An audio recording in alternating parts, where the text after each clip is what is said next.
Welcome, dear listener, to a journey through time. As you settle in for a restful slumber, allow yourself to be transported to a world far different from our own, the fascinating, complex, and often misunderstood era known as the Middle Ages. Before we embark on this adventure, I invite you to pause for a moment and share in the comments where in the world you are listening from and what time of day it is for you. It's a wonder of our modern age that we can connect across vast distances and time zones, all while exploring the past together. And if you find yourself enjoying these calm, historical meanderings, I encourage you to subscribe so that you can drift off to sleep with a bit of boring history whenever the mood strikes. But for now, let us leave the present behind and allow ourselves to slip into a very different time and place. Imagine, if you will, that you are waking up not in your comfortable modern bed, but on a humble straw mattress in a small, dimly lit room with rough-hewn stone walls.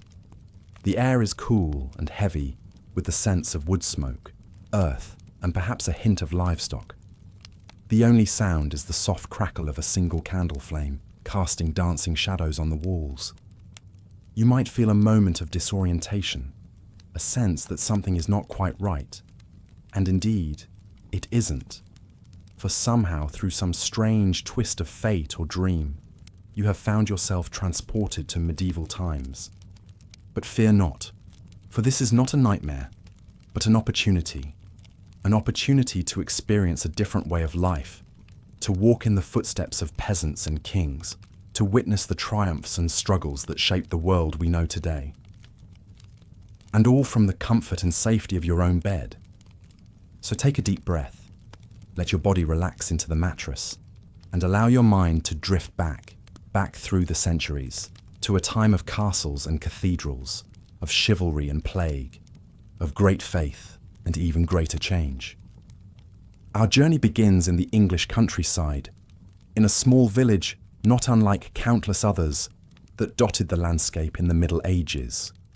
Here, life revolves around the rhythms of the land, the turning of the seasons, the rising and setting of the sun, the endless cycle of planting and harvest. You find yourself inhabiting the life of a peasant farmer, one of the great mass of humanity who toiled from dawn to dusk to coax a living from the soil. Your day begins before the first light of dawn as you rise from your straw bed to the sound of a rooster's crow, a sound that has echoed across the centuries, unchanged. You dress simply in a rough-spun tunic and breeches, perhaps with a woolen cloak to ward off the morning chill. Your first task is to tend to the animals, feeding the chickens that peck around your feet, milking the goat that provides precious sustenance for your family, and perhaps harnessing the great ox that will help you plough the fields. As you go about your morning chores, take a moment to breathe in the sense of this simple, rustic life. The earthy musk of the animals, the sweet sharpness of the hay, the cool dampness of the earth beneath your feet. These are the smells of a life lived close to the land, a life of hard work and simple pleasures. With the animals tended, you return to your small, one-room cottage where your family is beginning to stir. Together, you break your fast on a simple meal of barley porridge and stale bread, washed down with a cup of weak ale. The flavors are plain, but hearty, fuel for the long day of work ahead. As the sun rises over the horizon, painting the sky in shades of pink and gold, you set out for the fields, ready to begin the back-breaking labor that is the lot of the medieval peasant. With your ox and plough, you turn the rich, dark earth, preparing it for the planting of crops, wheat and barley, rye and oats, the staples that will feed you and your family through the long winter months. The work is hard, and the days are long. You feel the sun beating down on your back, the sweat trickling down your face, the ache in your muscles as you push yourself to keep pace with the turning of the plough. But there is also a certain satisfaction in this labor, a sense of purpose and place in the grand scheme of things. As a peasant, your life is not your own. You are bound to the land and to the local lord who owns it, obligated to work his fields and pay him a portion of your harvest in exchange for his protection. It is a simple arrangement, but one that defines the lives of millions across medieval Europe. But even in this humble existence, there is room for dreams and ambitions. As you work the fields, your mind might drift to the young boy running between the furrows, laughing as he chases after a butterfly or plays at sword fighting with a stick. Little do you know that this carefree child, born a peasant like yourself, is destined for greatness, for a rise to power that will shape the very course of history. His name is William, and his story is one of the great tales of the Middle Ages. Born into poverty, orphaned at a young age, William's life takes a remarkable turn when he is taken in by a local lord and made his squire. It is a rare opportunity for a peasant boy, a chance to escape the life of toil and servitude that is the fate of most. William seizes this chance with both hands. He learns quickly, absorbing the arts of horsemanship and swordsmanship, the intricacies of courtly etiquette and military strategy. He grows into a formidable young man, tall and strong, with a quick mind and a natural air of authority. His talents do not go unnoticed. William catches the eye of the powerful Duke of Normandy, who sees in him a kindred spirit, a man of ambition and cunning who could be a valuable ally. The Duke takes William under his wing, knights him, and grants him lands and titles of his own. It is a dizzying rise for a former peasant, but William is just getting started. He has his sights set on an even greater prize, the English throne itself. Through a combination of political maneuvering, strategic alliances, and outright ruthlessness, William positions himself as a claimant to the crown, and when the old English king dies without a clear heir, he seizes his chance. In 1066, William gathers a vast army and sets sail across the English Channel, ready to stake his claim with blood and iron. His invasion force lands on the southern coast of England, where they are met by the English army, led by the new King Harold Godwinson. The stage is set for one of the most famous battles in medieval history, the Battle of Hastings. On a field near the small coastal village, the two armies clash in a desperate struggle for the fate of a nation. The English are formidable foes, fierce warriors who fight with the strength of men defending their homeland. They form an impenetrable shield wall, their battle axes and spears bristling like the quills of some great hedgehog. For hours they hold firm against the onslaught of the Norman cavalry, repelling charge after charge. But William is a cunning commander, and he has a trick up his sleeve. He orders his cavalry to feign a retreat, drawing the English out from their defensive positions. And then, when the moment is right, he wheels his horsemen around and charges, smashing into the exposed English flanks. It is a devastating tactic, and it turns the tide of the battle. By day's end, the field is strewn with the bodies of the slain, and the English army is in full retreat.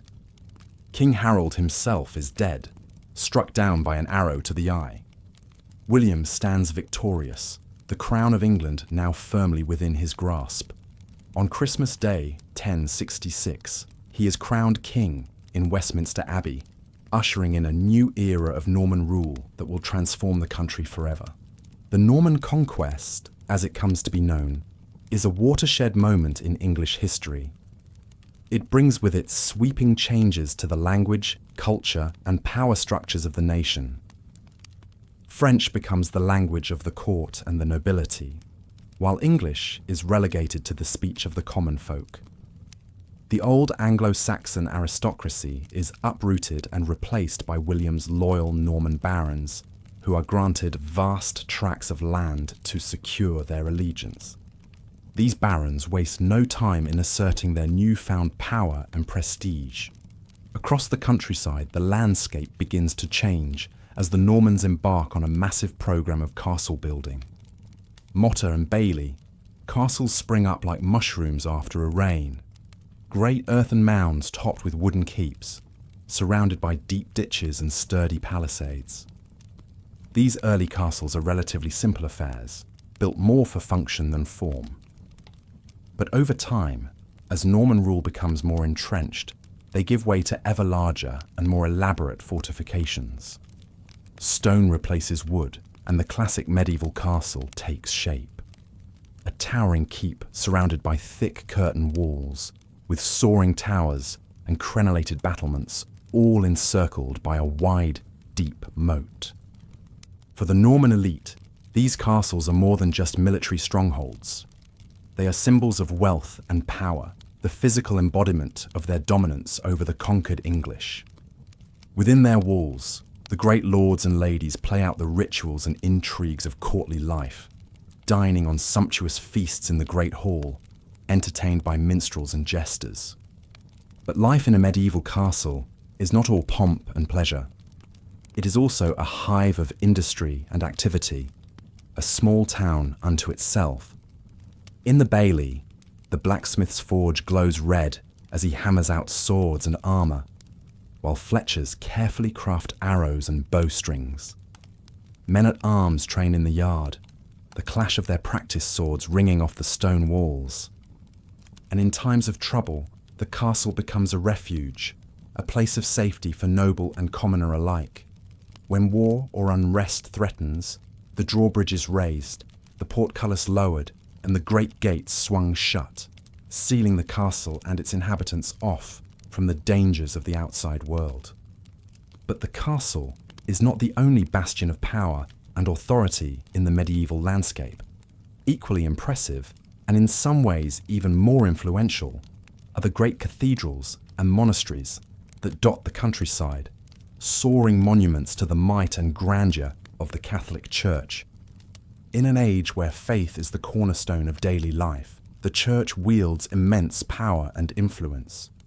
It is the guardian of learning and knowledge, the arbiter of morality and justice, the gateway to salvation and eternal life. To be in the good graces of the Church is to be in the good graces of God Himself. The monasteries, in particular, serve as crucial centres of learning and culture. Within their cloistered walls, monks painstakingly copy and illuminate manuscripts, preserving the wisdom of the ancients and the teachings of the Church. They are also economic powerhouses, with vast land holdings worked by peasants and serfs, producing wool, grain, and other valuable commodities. For many, the Church provides the only path to education and social advancement. The sons of nobles and wealthy merchants might be sent to the monasteries to be trained as scholars and clerics, while the daughters are dispatched to convents to be educated in the womanly arts of needlework and household management. But the Church is not just a benevolent force. It is also a source of great fear and superstition, a stern and often unforgiving taskmaster. From the pulpit, preachers rail against the sins of greed, lust, and gluttony, warning of the eternal torments that await the unrepentant sinner in the fires of hell. For some, this message of salvation through suffering and self-denial is a call to a higher purpose. The Benedictine monks, for example, take vows of poverty, chastity, and obedience, withdrawing from the world into a life of prayer and contemplation. They rise before dawn to chant the divine office, spend their days in silent study and manual labour, and retire to their sparse cells at night for a few hours of sleep on a hard straw mattress. But not all men of the Church are so austere. The powerful abbots and bishops are often as involved in worldly affairs as any secular lord, engaging in politics and diplomacy, even leading armies into battle in defence of their lands and interests. The line between spiritual and temporal power is often blurred, and the struggle for supremacy between church and state is a constant undercurrent of medieval life. Nowhere is this struggle more evident than in the great drama of the Crusades. In 1195, Pope Urban II issues a call to arms, urging the knights of Europe to take up the cross and embark on a holy mission to free Jerusalem and the Holy Land from Muslim rule. It is a clarion call, that will echo across the centuries, setting in motion a series of wars that will shape the course of history. For the crusading knights, it is a chance for glory and salvation, an opportunity to prove their valor and piety on the field of battle. They sew the cross onto their surcoats and shields and set out for the east, leaving behind their homes and families for the promise of eternal reward. But the reality of the Crusades is far from the noble ideal. The journey to the Holy Land is long and perilous, through hostile lands and treacherous seas. Many never make it, falling victim to disease, starvation, or the swords of the enemy. And when they finally reach Jerusalem, they find a city already steeped in blood and sorrow. The Crusaders capture the Holy City in 1099, after a brutal siege that leaves the streets running red with the blood of the slain. They establish a series of Christian kingdoms in the Levant. But holding this distant territory is a constant struggle against a determined Muslim foe. More crusades follow over the next 2 centuries, each seeking to shore up the fragile gains of the last. For the people of the Holy Land, caught between the warring factions, the Crusades are a time of great suffering and upheaval. Villages are burned, crops destroyed, innocent lives lost in the crossfire of holy war. The seeds of enmity between Christians and Muslims, sown in the heat of battle, will take root and grow, bearing bitter fruit for generations to come. But the Crusades also have unintended consequences. They expose Europeans to the riches and sophistication of the East, to new ideas and ways of thinking that will help to fuel the great intellectual and artistic awakening of the Renaissance. Crusaders return home with spices, silks, and other exotic goods, stoking the fires of trade and commerce. The world, once so vast and mysterious, begins to shrink, the horizons of the possible expanding with each passing year. But for the common folk of Europe, life remains a daily struggle, a constant battle against hunger, disease, and the vagaries of fate. Even as the great tides of history sweep across the continent, the rhythms of peasant life remain largely unchanged, dictated by the turning of the seasons and the demands of the land. Until, that is, the coming of the Black Death. In the 14th century, a new and terrifying threat emerges from the east, a pestilence that will leave no corner of Europe untouched. It starts as a rumour, whispers of a strange sickness that strikes down young and old alike, leaving entire cities choked with the dead. When the plague arrives in 1347, carried on ships from the Crimea, it spreads like wildfire. The disease is borne by fleas on the backs of rats, and it moves with frightening speed, leaping from port to port, town to town, leaving a trail of devastation in its wake. The symptoms are horrific: fever and chills, vomiting and diarrhea, the telltale swollen black buboes that give the pestilence its name. Most who contract the disease die within days, their bodies piled in the streets to be collected by the dead carts that roll through the towns and villages. Panic and despair grip the populace. Some flee to the countryside, hoping to escape the contagion, but the plague follows them, striking down whole families, whole villages. Others turn to superstition and scapegoating, blaming Jews or witches for the calamity. Still others see it as a punishment from God, a divine reckoning for the sins of man. The death toll is staggering. By the time the worst has passed, between 1/3 and 1/2 of Europe's population has perished. Fields lie fallow for want of workers to tend them. Entire towns are abandoned to the rats and the weeds. The social and economic impact is profound and far-reaching. In the aftermath of the plague, labour is suddenly scarce. Peasants, once bound to the land, find themselves in a position to demand better wages and more rights from their lords. The old feudal order begins to crumble, as serfs and freemen alike seek a better life in the towns and cities.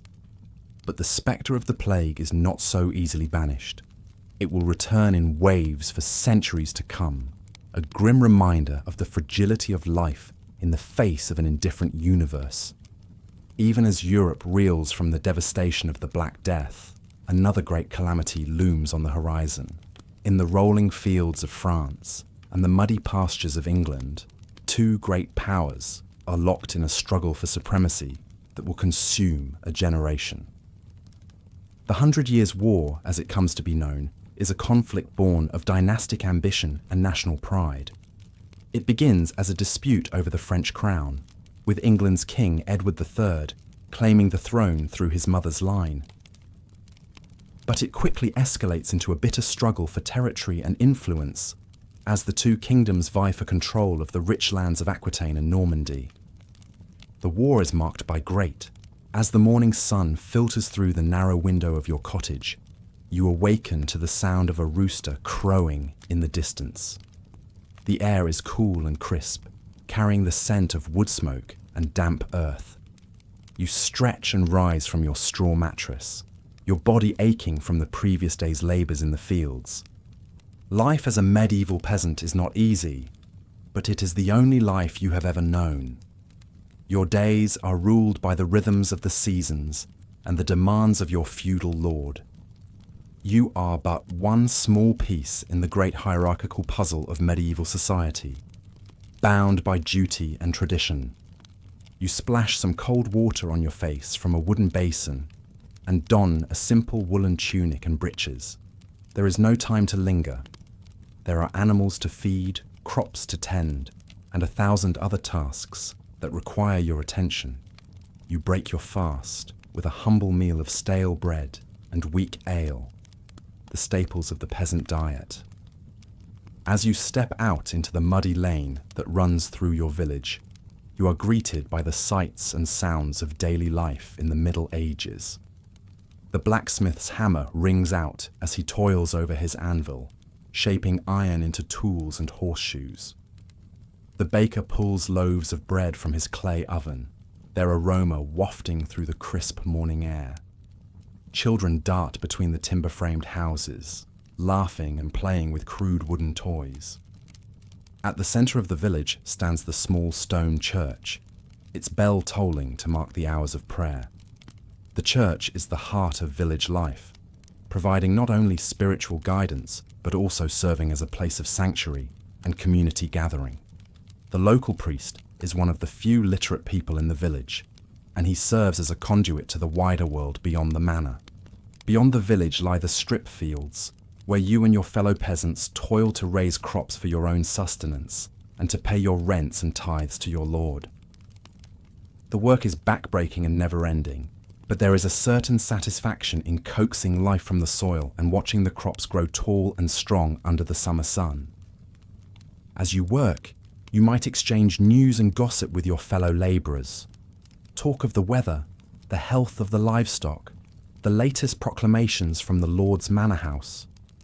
In a world where most people live and die within a few miles of their birthplace, even small tidbits of information from beyond the village are precious. Life is hard, but it is not without its small joys and comforts. In the evenings, you might gather with your family and friends around the hearth, telling stories and singing songs handed down through generations. On holy days and festivals, there is music and dancing, a chance to set aside the daily toil and celebrate the turning of the seasons. But even as you go about your daily routines, you cannot escape the reminders of the rigid social order that structures medieval life. Everywhere there are signs of the power and wealth of the nobility and the church, in the grand manor houses and monasteries that dot the landscape, in the fine clothes and rich foods enjoyed by the elite, in the deference and respect demanded by your social betters. And yet, change is coming to the medieval world, even if it is not yet apparent to those living through it. New ideas and technologies are beginning to circulate, eroding old certainties. The growth of towns and trade is giving rise to a new middle class, one that will challenge the traditional hierarchy. The plague that periodically sweeps through the land, leaving devastation in its wake, also loosens the bonds of feudalism, as labor becomes scarce and peasants gain a measure of bargaining power. But for now, as you toil in the fields and live out your life in the small world of your village, the medieval order remains intact. Your place in it is fixed, your duties and obligations clear. You are a part of a great chain of being, a link between the soil and the heavens, the temporal and the eternal. As the sun begins to set over the fields, you make your way back to your cottage, your body weary, but your heart full. You have lived another day in the medieval world, a world of hardship and struggle, but also of community and tradition. As you drift off to sleep on your straw mattress, you dream of a world beyond the confines of your village, a world of castles and cathedrals, of knights and ladies, of adventure and glory. But for now, that world remains tantalizingly out of reach, a shimmering vision in the twilight of your mind. The next day brings more of the same, the endless cycle of sowing and reaping, of tending to animals and mending fences. But even in the midst of this daily grind, there are moments of beauty and grace. The sound of the church bell ringing out across the fields, calling the faithful to prayer. The sight of a hawk wheeling high overhead, silhouetted against a cloudless blue sky. The laughter of children as they play in the village square, their voices echoing off the timber-framed houses. And always, there are the stories. Tales of great heroes and saints, of miracles and marvels, passed down from generation to generation. In a world where most people cannot read or write, these stories are the lifeblood of culture, the threads that bind the community together. You might hear tales of the great King Arthur and his Knights of the Round Table defending the realm against the forces of evil, or of the saintly King Edward the Confessor, who could cure scrofula with his touch, of the brave knights who ventured to the Holy Land on crusade, seeking to reclaim Jerusalem for Christendom. These stories offer a glimpse of a wider world beyond the confines of the village, a world of high adventure and noble deeds. They inspire and uplift, reminding you that even the lowliest peasant can aspire to greatness through faith and valor. But the stories also serve another purpose, to reinforce the social order and the values that underpin it. The tales of chivalrous knights and virtuous ladies, of wise kings and holy saints, all serve to buttress the hierarchy of medieval society, to make it seem natural and ordained by God. And so you listen to these stories, absorbing their lessons and their morals, even as you go about your daily tasks. They become part of the fabric of your life, shaping your understanding of the world and your place within it. As the days turn into weeks and the weeks into months, the rhythms of medieval life continue their eternal cycle. The seasons change, from the soft greens of spring to the rich golds of autumn. Babies are born and old folks die, the great wheel of life turning on.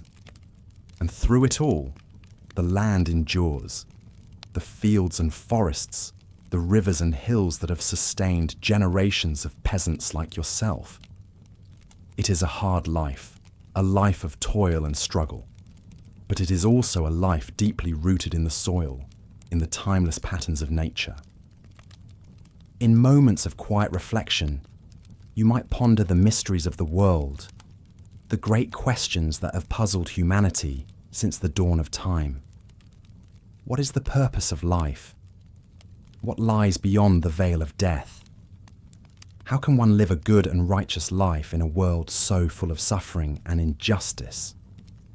The Church offers answers to these questions, but they are not always satisfying. The priests speak of the need for faith and obedience, for acceptance of one's lot in life. They promise the rewards of heaven for those who follow the teachings of Christ, but the heaven they describe seems far removed from the daily realities of peasant life. And yet, there is something comforting in the rituals and rhythms of the Church. The solemn Mass, the flickering candles, the smell of incense. In a world that can often seem harsh and unpredictable, the Church provides a measure of stability and continuity, a link to a higher power and a greater purpose. And so you continue on day by day, season by season, living out your life in the shadow of the great medieval order. You marry and have children of your own, passing on the skills and knowledge of your ancestors. You weather the storms of life, the failed harvests, and the outbreaks of disease, the petty cruelties of your feudal overlords. Through it all, you hold fast to the values that have sustained your people for generations, the values of hard work and perseverance, of loyalty and community, of faith and fortitude. These are the values that have enabled peasants like yourself to endure through centuries of hardship, to carve out a life from the stubborn soil of medieval Europe. And as you lay on your deathbed, surrounded by your children and grandchildren, you can look back on a life well lived, a life of humble service and quiet dignity.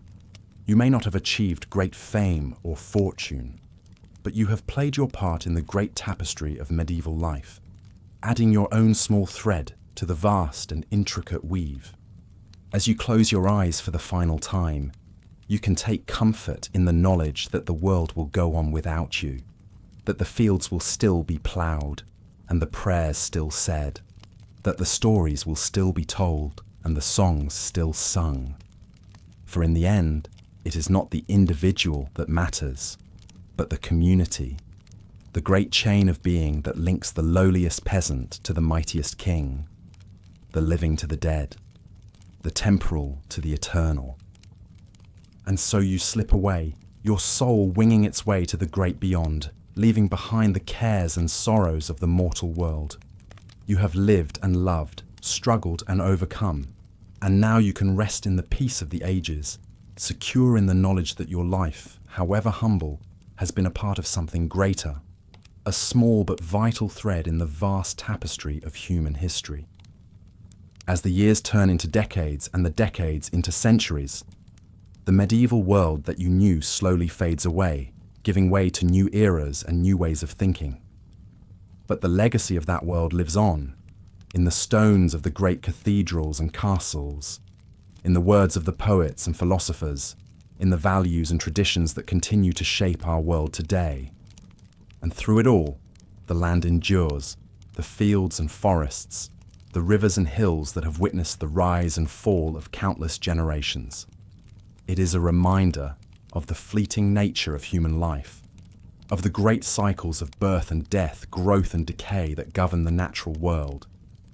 But it is also a reminder of the enduring power of the human spirit, of the ability of ordinary people to face the challenges of their time with courage and grace, to find meaning and purpose in even the most difficult of circumstances. As we look back on the medieval world from the vantage point of the present, we can see it in all its complexity and contradiction, a world of great beauty and great brutality, of towering achievements and terrible injustices. But we can also see it as a world of deep humanity, a world in which people like yourself lived and loved, dreamed and despaired, just as we do today. And so, as you drift off to sleep, let your mind wander back to that distant time and place, to the fields and villages of medieval Europe. Let yourself imagine the lives of the peasants and the nobles, the priests and the artisans, all playing their parts in the great drama of human history. And as you do so, take comfort in the knowledge that your own life, however small and insignificant it may seem, is also a part of that great story, a thread in the tapestry of human experience that stretches back to the dawn of time and forward into the unknown future. For in the end, that is the great lesson of the medieval world, that each of us, no matter our station or circumstances, has a role to play in the unfolding of history, that each of us is called to live our lives with purpose and meaning, to strive for something greater than ourselves. And so, as you slip into the realm of dreams, let the wisdom of the ages guide your path. Let the echoes of the past whisper in your ear. And know that, even in the darkest of times, there is always hope, always the possibility of a brighter tomorrow. Good night, dear listener, and may your dreams be filled with the wonders of the medieval world, with the courage and resilience of the human spirit that has endured through the centuries. May you wake refreshed and renewed, ready to face the challenges of your own time, with the same grace and fortitude as those who came before you. And may you always remember that, no matter how small and insignificant you may feel, you are a part of something greater, a link in the great chain of being that connects us all, across the ages and across the world. Sleep well, and may the blessings of the medieval world be with you always. The story of the rise of King William is a testament to the fluid nature of social mobility in the medieval era, even amidst the rigid hierarchy of the feudal system. Born a peasant, William's life took a dramatic turn when he came under the tutelage of a local lord who recognized his potential and brought him into his household as a squire. Under the lord's guidance, William learned the arts of war and statecraft, honing his skills in horsemanship, swordsmanship, and leadership. His natural abilities and quick wit caught the eye of the powerful Duke of Normandy, who eventually took William into his own service and knighted him.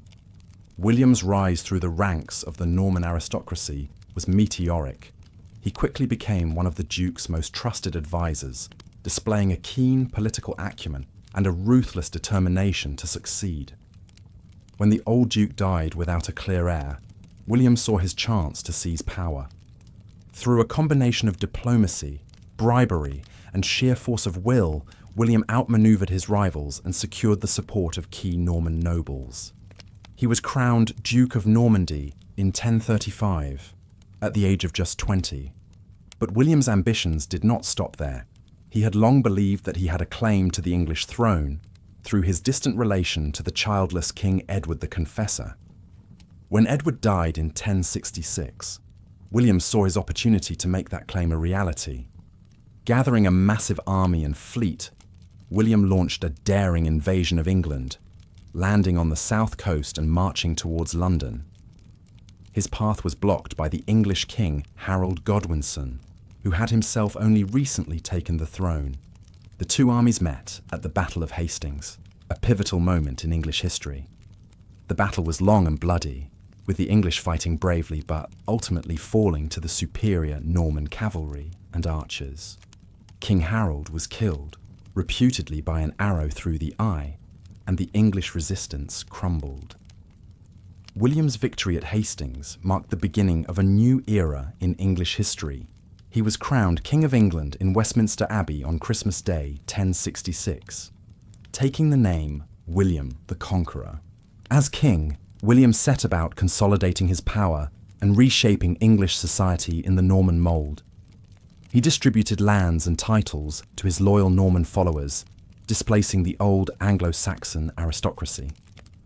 He commissioned a great survey of the kingdom, known as the Domesday Book, to assess its wealth and resources. And he began a massive program of castle building to secure his rule and subdue any potential resistance. But William's reign was not without its challenges. He faced repeated uprisings from disaffected English nobles, as well as incursions from the Scots and the Welsh. He struggled to balance the competing demands of his Norman and English subjects, and to integrate the two cultures into a cohesive whole. Through it all, however, William remained a formidable and effective ruler, known for his military prowess, his political cunning, and his fierce determination. He left a lasting legacy on English history, transforming the country's language, laws, and institutions, and setting the stage for centuries of Norman rule. The story of William the Conqueror is a reminder of the complex interplay of individual agency and historical forces that shaped the medieval world. It is a tale of ambition and conquest, of the rise of a lowly peasant to the heights of power and influence. But it is also a tale of the great tides of history, of the clash of cultures and the forging of new identities, of the enduring impact that one life can have on the course of human events. And so, as you drift off to sleep, Let your mind linger on the image of William, the peasant turned king, riding at the head of his Norman host, his banner flying high above the fields of England. Let his story be a reminder of the potential for greatness that lies within each of us, no matter our humble beginnings, and of the power of the human will to shape the world around us. Good night, and may the spirit of William the Conqueror guide your dreams and inspire you to seize your own destiny with the same courage and determination that he showed on the battlefields of medieval Europe. May you wake with a renewed sense of purpose and possibility, ready to make your own mark on the great tapestry of human history. Sleep well, and may the blessings of the medieval world be with you always. The Renaissance is dawning as you lay your weary head down to sleep. The medieval world is beginning to stir with new ideas, new possibilities. But for most, daily life remains a familiar routine of toil and simple pleasures. You're a craftsman in a bustling town, rising with the sun to begin your work. The streets are already alive with activity as you make your way to your workshop. Bakers pull steaming loaves from their ovens, the aroma of fresh bread mingling with the stench of the open sewers. Hawkers cry their wares: fresh fish, ripe cheeses, newly dyed cloth in vibrant hues. In your workshop you set to your task, skillfully carving wood or shaping metal. Perhaps you're a carpenter, crafting sturdy furniture and the beams for the new houses springing up as the town grows. Or maybe a blacksmith, your forge breathing heat as you hammer out tools, horseshoes, and the occasional sword or breastplate for the local lord's men-at-arms. Your craft is your livelihood and your pride. You learned it from your father, as he did from his, skills passed down through generations. Your pieces are sought after in the town market and beyond. Merchants carry them to far-off cities and even abroad. A fine table you made graces the hall of the local manor. As you work, the town life swirls around you. The ringing of church bells marks the hours of prayer. A procession of monks passes by, chanting in Latin. In the town square, a jester entertains a crowd with bawdy jokes and sleight of hand, his motley costume a splash of colour against the half-timbered houses. Occasionally, excitement ripples through the town. A travelling merchant arrives, his wagons laden with exotic spices, gleaming silks, strange mechanical devices. He brings news, too, of wars in foreign lands, of the latest fashions in the royal court, of a new kind of learning stirring in the universities. Some of these new ideas trickle down to your workshop. A learned client requests a classical motif carved into his bookcase. A painter friend experiments with the rules of perspective, creating astonishingly lifelike scenes. A well-travelled merchant describes the water-driven machines he saw in the Arab lands, sparking your imagination. But for the most part, your concerns are more immediate. Will you finish the big order in time for the fair? Will your son prove as adept at the craft as you hope? Will the coin you earn be enough to put meat on the table and wood in the fire? The rhythms of your days are guided by the demands of your trade and the needs of your family. In the evenings, you gather in the town tavern, trading stories and news with your fellow craftsmen over a mug of ale. The concerns of kings and popes seem far away, though you dutifully pray for their souls and pay your tithes. Your world is here, in the town you've known all your life, in the work of your hands and the faces of your loved ones. As night falls, you make your way home, the streets quieting as shutters are drawn and candles snuffed. In your small but tidy house, you share a simple meal with your family, a pottage of vegetables and barley, a hunk of bread, perhaps a bit of cheese or sausage. You give thanks for the day's blessings, for the skill of your hands and the love of your kin. Later, in the darkness of your bedchamber, you reflect on the day and the days to come. Your life is not an easy one. There are always challenges, always uncertainties. But it is a life of purpose and of pride, shaped by the traditions of your craft and the bonds of your community. As you drift off to sleep, the soft breathing of your loved ones around you, you dream of the work you'll do tomorrow and the days after that, of the things you'll make, the stories you'll tell, the life you'll build, one day at a time, in this world that is changing, slowly but surely, around you. The Renaissance is coming, with all its tumult and its glory. But for now, in this moment, there is peace. The peace of a job well done, a family well loved, a place in the world, however humble, that is yours. It's a peace hard-earned by generations before you, a peace you'll pass on to those who come after. So rest now, craftsmen of the Middle Ages. Rest and dream of a world that is ending and a world that is yet to be. The dawn will come, as it always does, and with it, another day to make your mark, however small, on the pages of history. Sleep, as your ancestors slept, and your descendants will sleep, under the same stars, dreaming the same dreams. The eternal human dream of a life lived with meaning, with skill, with love. The dream that carries us through the ages, from the distant past to the unknown future. The dream that connects us all, in the end, no matter the time or the place. The dream of home, of purpose, of peace. Good night, dear craftsman. Good night and sweet dreams, as the medieval world slips softly into the Renaissance, and the cycle of history turns on, inexorably, through the long, quiet night. And so we leave you, drifting gently into the waiting arms of sleep, as the soft sounds of the medieval town fade into the distance. The murmur of the crowd, the clang of the blacksmith's hammer, the call of the crier, all melt away into the hush of night. In their place, the timeless lullaby of history whispers through the darkness. The soft footfalls of the generations who came before, the gentle breathing of those yet to come, all joined in the endless dance of time, rising and falling like the tides, like the phases of the moon. And through it all, the human spirit endures, constant as the northern star, the spirit of creativity, of community, of hope, the spirit that built the cathedrals and the castles, that illuminated the manuscripts and the stained glass, the spirit that dreamt of a better world, even in the darkest of times.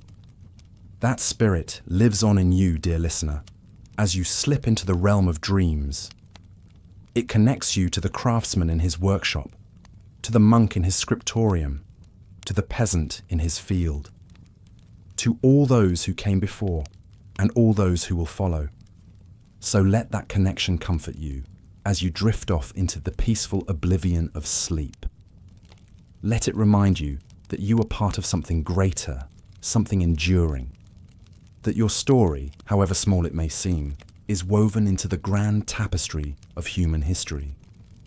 And let it give you strength to face the challenges of your own time, your own life, the strength to build, to create, to dream, to leave your own mark on the world, however humble, however fleeting. For that is the lesson of the medieval craftsman and of all those who came before and after him, that each life, each moment has meaning, that each of us has a role to play, a contribution to make in the great unfolding story of humanity. So play your part, dear listener, with skill and with love. Build your own cathedrals, whether of stone or of spirit. Illuminate your own manuscripts with the light of your unique vision.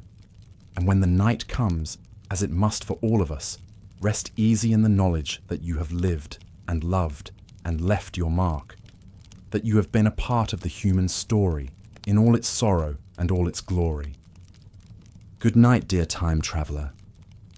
Good night, and may your dreams be filled with the wonders of the ages and the quiet contentment of a life well lived.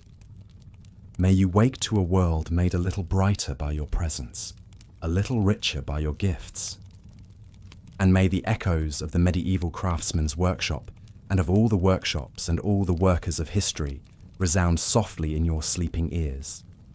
a gentle reminder of the endless cycle of creation and rest, of labor and peace that marks the turning of the great wheel of time.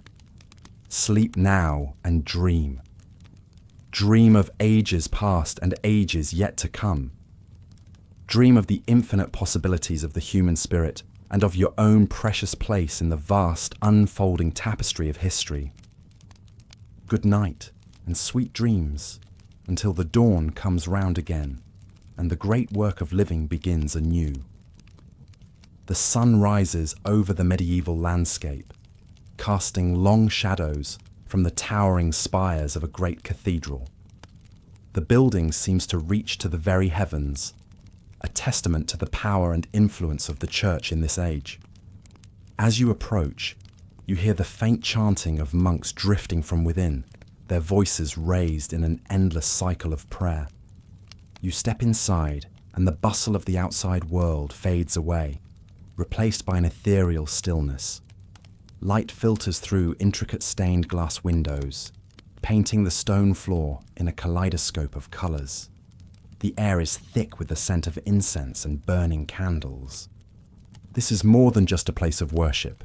It is the beating heart of the community. The cathedral serves not only as a spiritual center, but also as a place of learning, charity, and even commerce. In the nave, the poor line up for alms, receiving bread and coin from the church's coffers. In the cloisters, young scholars pore over precious manuscripts, absorbing the wisdom of the ancients. But the church's influence extends far beyond these walls. In this age, the line between secular and sacred power is blurred. Bishops and abbots wield enormous influence, often serving as advisors to kings and lords. They hold vast tracts of land, overseeing farms and villages. Some even lead armies into battle, the cross emblazoned on their shields. The church is the guardian of knowledge and learning. In the scriptoria of monasteries across Europe, monks labor to copy and illuminate manuscripts, preserving the works of classical authors and church fathers. These are the seeds of the Renaissance, waiting to sprout. But the church is also a source of fear and superstition. From the pulpit, preachers rail against sin and heresy, threatening eternal damnation for those who stray. The Inquisition hunts down anyone suspected of deviating from church doctrine. In an age of plague and war, the promise of salvation is a powerful tool. As you wander deeper into the cathedral, you come upon a small side chapel.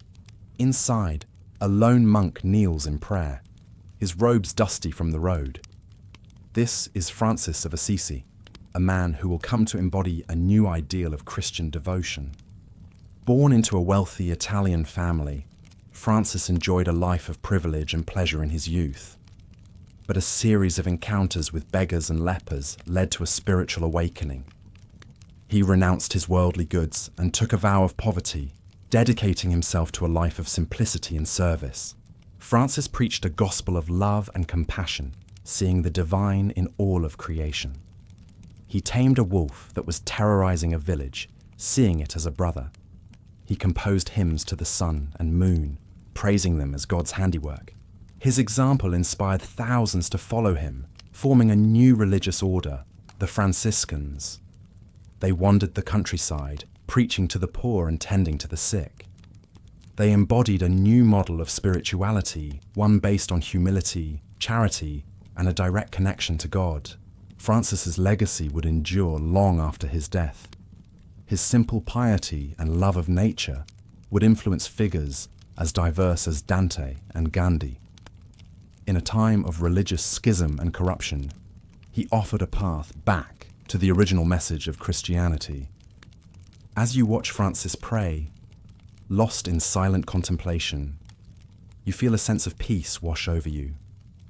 In a world of constant struggle and upheaval, his message of compassion and humility feels like a beacon of hope. But the tranquility of the moment is shattered by a sudden commotion outside. Shouts and the clatter of hooves fill the air. You rush to the cathedral door to see a breathless messenger stumble in, his face ashen. "The king is dead!" he cries. "Long live the king!" The old monarch has passed, and a new one must take his place. In the coming days, lords and bishops will gather to pay homage and swear fealty. But in the shadows, others plot and scheme, seeing opportunity in the transition of power. The great wheel of medieval life turns on birth and death, war and peace, following the eternal rhythms of the seasons. As you step back out into the sunlight, you feel the weight of centuries pressing down upon you, the countless lives that have come before, each leaving their mark on the tapestry of history. The road stretches out before you, winding through fields and forests, towards castles and keeps, villages and towns. There are more stories waiting to be told, more faces to meet, merchants and minstrels, knights and knaves, all playing their part in the grand drama of the Middle Ages. But for now, you feel the pull of sleep, the dream of the past fading into the soft warmth of your bed, the sounds of the medieval world, the tolling of church bells, the clang of the blacksmith's hammer, the laughter of children at play, all merge and melt into a soothing ambient hum. As you drift off, the faces of history swirl through your mind. William the Conqueror on his warhorse, Francis of Assisi surrounded by birds, Joan of Arc in her shining armour. They are all part of the rich tapestry of the human story, the never-ending quest for meaning and connection in an uncertain world. And while their world may be long gone, lost to the mists of time, their stories endure, whispering to us across the centuries. In our dreams, we walk beside them, sharing in their triumphs and their struggles, their joys and their sorrows. So let us dream together, you and I, wandering the winding paths of the medieval world. Let us listen to the voices of the past and find in them echoes of our own hopes and fears. And let us wake in the morning with a new appreciation for the long and winding road that has led us to where we are today. Good night, dear dreamer. May your slumber be filled with visions of castles and cathedrals, of brave knights and wise kings. May you find, in the stories of the past, a compass for navigating the present. And may you always remember that you too are part of the great story of humanity, a story that is still being written, page by page, day by day. The medieval world fades away now, like a tapestry gently folded and put away. But it will be waiting for you whenever you wish to return in the realm of dreams and imagination. So sleep now, and dream of days gone by, of a world that was both simpler and more complex, more brutal and more beautiful. Sleep, and let the lullaby of history carry you to a place of rest and peace. Good night. You blink awake in a strange, dimly lit place. As your eyes adjust, you realize you are no longer in your bedroom, but somewhere very different. A flickering candle illuminates roughly hewn stone walls. You're lying on a straw-filled mattress.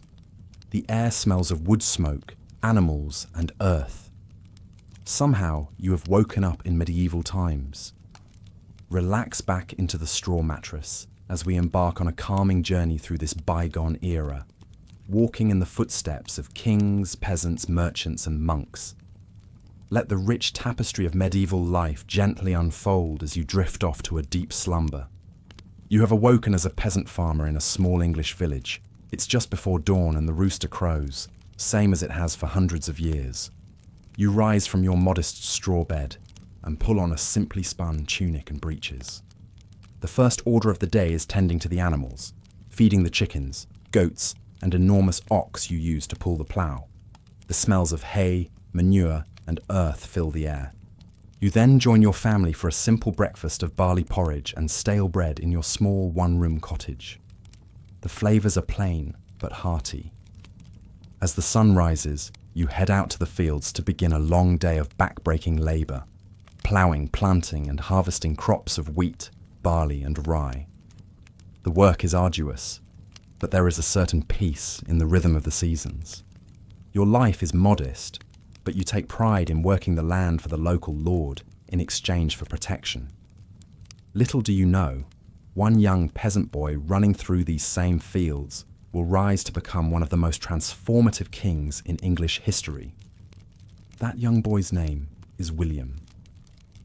Born a peasant, through a remarkable turn of events, he finds himself in the care of a local lord who takes him on as a squire. William takes to his new role with vigour, learning the arts of horsemanship, swordsmanship, and leadership. He catches the eye of the powerful Duke of Normandy, who eventually knights him. Through his wits, bravery, and a good deal of ruthlessness, William works his way into the Duke's inner circle. When the old Duke dies, William outmaneuvers other claimants to seize control of Normandy. But William has his eye on an even greater prize, the English throne, which he believes is his birthright.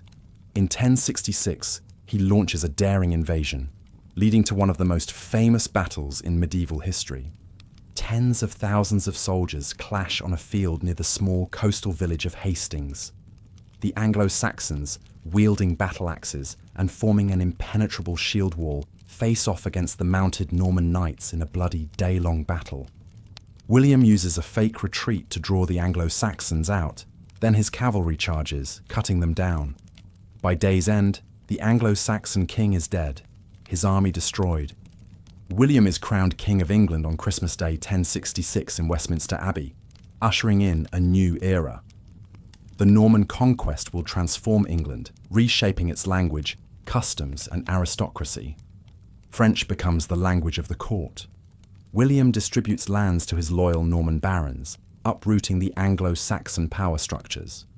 These barons build grand castles across the countryside, asserting Norman power. After William's conquest, castle building explodes across England as the new Norman elite solidify their rule. Motte and Bailey castles spring up, earthen mounds topped with wooden keeps, surrounded by ditches and palisades. Over centuries, these wooden structures give way to ever larger, more elaborate stone fortresses, the classic medieval castles of storybooks, with soaring towers, crenellated battlements, moats and drawbridges. Inside their thick stone walls, the great lords and ladies play out the dramas and intrigues of courtly life. Alliances are forged and broken over sumptuous feasts in the great hall. Minstrels and jesters entertain, while the lords plot wars and jockey for royal favour. Down in the bailey, a blacksmith hammers out swords and armour. Fletchers make arrows, and men-at-arms train for battle, the sounds of clashing steel echoing off the walls. Castles are symbols of wealth and power, but also refuge for nobles and commoners alike in times of trouble. The castle isn't the only dominant structure on the medieval landscape. Soaring cathedrals and monasteries also rise across Europe, asserting the power and influence of the Catholic Church.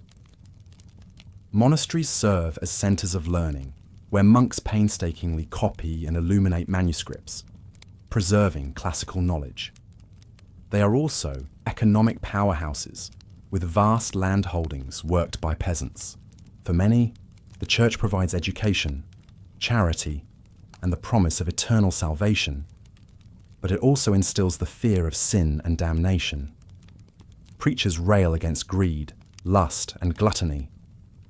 Some, like the Benedictine monks, withdraw from the world into a life of prayer, chastity, and poverty.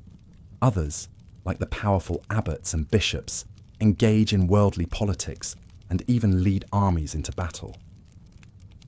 The line between secular and sacred power is blurry. Kings and popes vie for supremacy. Holy wars are launched to reclaim Jerusalem. In 1095, Pope Urban II calls on the Knights of Europe to embark on a holy mission, to free Jerusalem and the Holy Land from Muslim rule. Thousands take up the cross, sewing it onto their garments as a sign of devotion. The Crusaders capture Jerusalem in 1099 in a bloody struggle, establishing Christian kingdoms in the Levant. But holding this distant territory is a constant battle.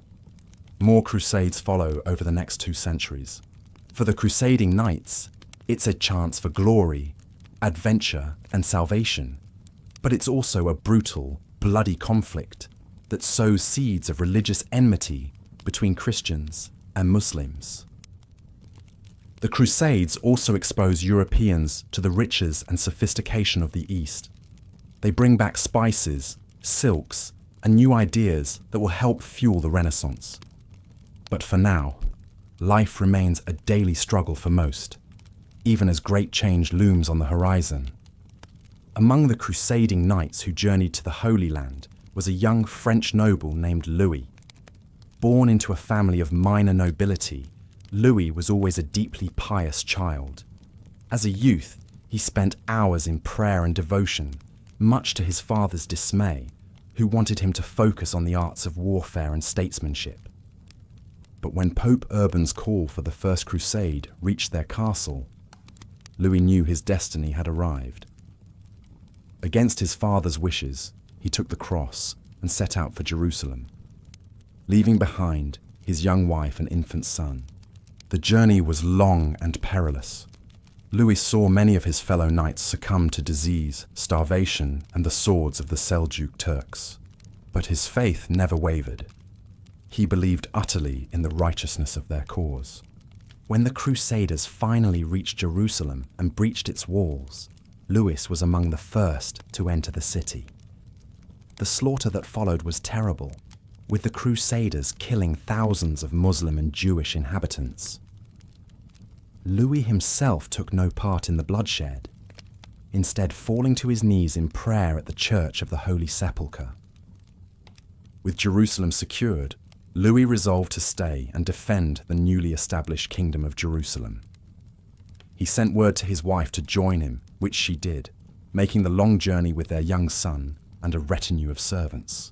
For several years, Louis and his family lived in Jerusalem, with Louis serving as a knight in the service of King Baldwin I. He fought in several battles against the surrounding Muslim states, always distinguishing himself with his bravery and skill at arms. But the life of a crusader was a hard one, filled with constant warfare and the ever-present spectre of death. Louis saw many of his comrades fall in battle or succumb to the harsh conditions. His own wife fell ill and died, leaving him to care for their son alone. As the years wore on, Louis began to question the very nature of the Crusades. He had come to the Holy Land to defend Christianity, but the constant violence and bloodshed seemed antithetical to the teachings of Christ. He saw the way the Crusaders treated the local Muslim and Jewish populations, and it troubled his conscience. In 1120, after nearly 2 decades in the Holy Land, Louis made the difficult decision to return to France. He left his son, now a young man, to continue serving in the Crusader states and began the long journey home. The France that Louis returned to was much changed from the one he had left. In his absence, his father and elder brothers had died, leaving Louis as the unexpected heir to the family lands. He found his domain impoverished and in disarray, with rival nobles encroaching on his territory. But Louis had learned much during his time in the East. He applied the skills of leadership and diplomacy he had honed as a Crusader knight to governing his lands. Slowly but surely, he began to restore order and prosperity. He also brought back with him a newfound appreciation for learning and culture.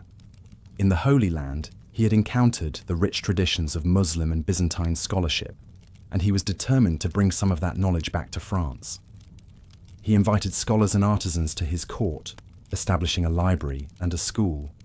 He commissioned translations of Arabic and Greek texts into Latin, helping to spur the intellectual revival that would lead to the Renaissance. Louis also worked to improve the lot of the peasants who worked his lands. Having seen firsthand the suffering and privation that was so common in the medieval world, he tried to be a just and compassionate lord. He reduced taxes, improved infrastructure, and established a system of courts to settle disputes fairly. As he grew older, Louis increasingly turned his thoughts to matters of the spirit. The violence and brutality he had witnessed during the Crusades weighed heavily on his mind. He came to believe that true Christian devotion was to be found not in warfare and conquest, but in peace, charity, and the cultivation of knowledge. In his later years, Lewis retired to a monastery, where he spent his days in prayer and contemplation. He died there in 1148, at the age of 68, surrounded by the monks he had come to consider his brothers. Lewis's legacy was a complex one. He had been a brave and skilled knight, an able administrator, and a patron of learning, but he had also participated in one of the most brutal and misguided enterprises in medieval history. In the end, perhaps his greatest contribution was the example he set in his later years, that of a man who had seen the worst of what the world had to offer and had chosen to respond with compassion, wisdom, and a commitment to peace. As you drift off to sleep, let your mind linger on the figure of Louis, a man who journeyed from the fields of France to the walls of Jerusalem and back again, and whose life was a testament to the enduring human struggle to find meaning and goodness in a turbulent world. But the medieval world was one of constant change and upheaval, where even the mightiest could be brought low by the turning of fortune's wheel.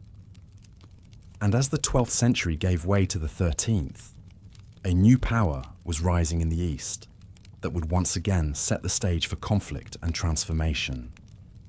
In the early 13th century, a young man named Temujin was rising to power on the steppes of Central Asia. Born into a clan of nomadic Mongol herders, Temujin's early life was marked by hardship and struggle. His father was murdered when Temujin was still a boy, and his family was abandoned by their clan to die on the harsh steppe. But Temujin survived, and through a combination of strategic alliances, military prowess, and sheer ruthlessness, he began to unite the disparate Mongol tribes under his rule. In 1206, at a gathering of Mongol chiefs, Temujin was proclaimed Genghis Khan, universal ruler of the Mongol peoples. Under Genghis Khan's leadership, the Mongols embarked on a series of conquests that would create the largest contiguous empire in world history. With their unparalleled skills in horsemanship and archery, their ability to travel vast distances quickly, and their brutal tactics of siege and psychological warfare, the Mongols proved unstoppable. They swept through Central Asia, conquering the Turkic states and the Persian Empire. They invaded China, capturing Beijing in 1215 and establishing the Yuan dynasty. They pushed into Russia and Eastern Europe, their cavalry reaching the banks of the Danube.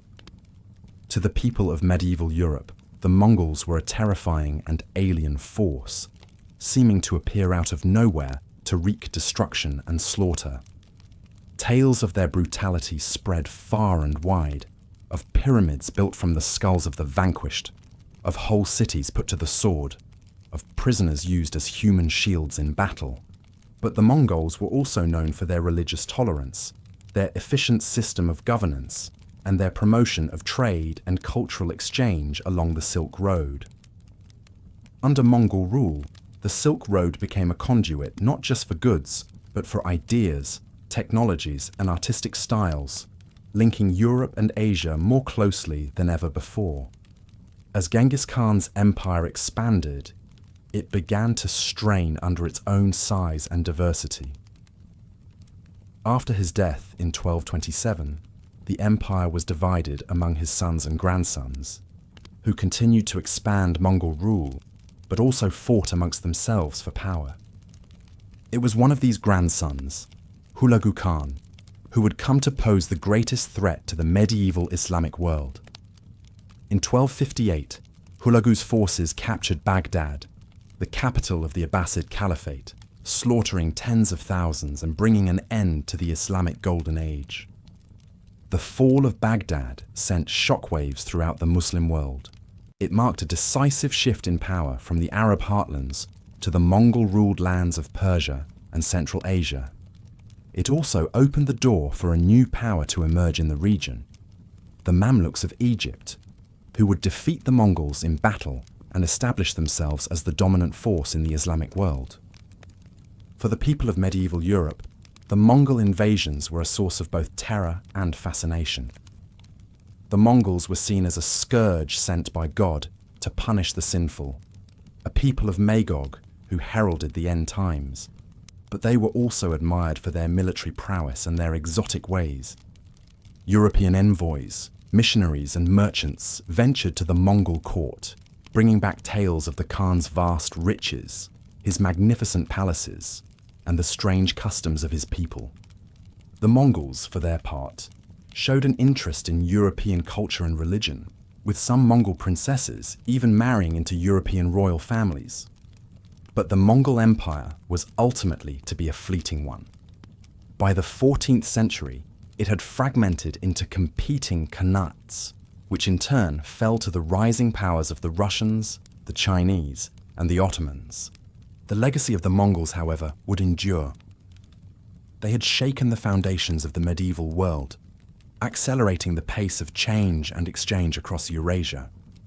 They had shown the power of the steppe peoples to shape the course of history, a power that would be echoed in later centuries by the Timurids, the Ottomans, and the Mughals. And they had left an indelible mark on the European imagination as a symbol of the strange and terrible forces that lurked beyond the edges of the known world. As you drift deeper into sleep, let your mind wander across the vast steppes of Central Asia, where the thunder of hoofbeats and the whistle of arrows once heralded the coming of the Mongol hordes. And remember that even the mightiest of empires are but fleeting things, subject to the inexorable tides of history. For even as the Mongols reshaped the world of the 13th century, other forces were stirring that would define the final centuries of the Middle Ages. Forces of plague and rebirth, of faith and reason, of discovery and transformation. In the 14th century, a devastating pandemic sweeps across Europe, the Black Death. It starts with rumours from the east of a terrible pestilence that leaves piles of dead in its wake. The disease arrives in 1347 on ships from Crimea. It spreads rapidly, carried by fleas on rats. People flee the cities, but the plague follows them. The symptoms are horrific: fever, chills, vomiting, and swollen, black buboes. Most die within days. Panic and despair grip the populace. Some blame Jews or witches. Others see it as divine punishment. The death toll is staggering. Between 1/3 to 1/2 of Europe's population perishes. Fields lie fallow. Towns are abandoned. The social and economic impacts are profound. In the aftermath, labour is scarce. Peasants demand better wages and more rights, sowing the seeds for the end of serfdom. The plague will recur in waves for centuries, a grim spectre haunting the medieval world. One of those who lived through the first terrible wave of the Black Death was a young Italian man named Giovanni.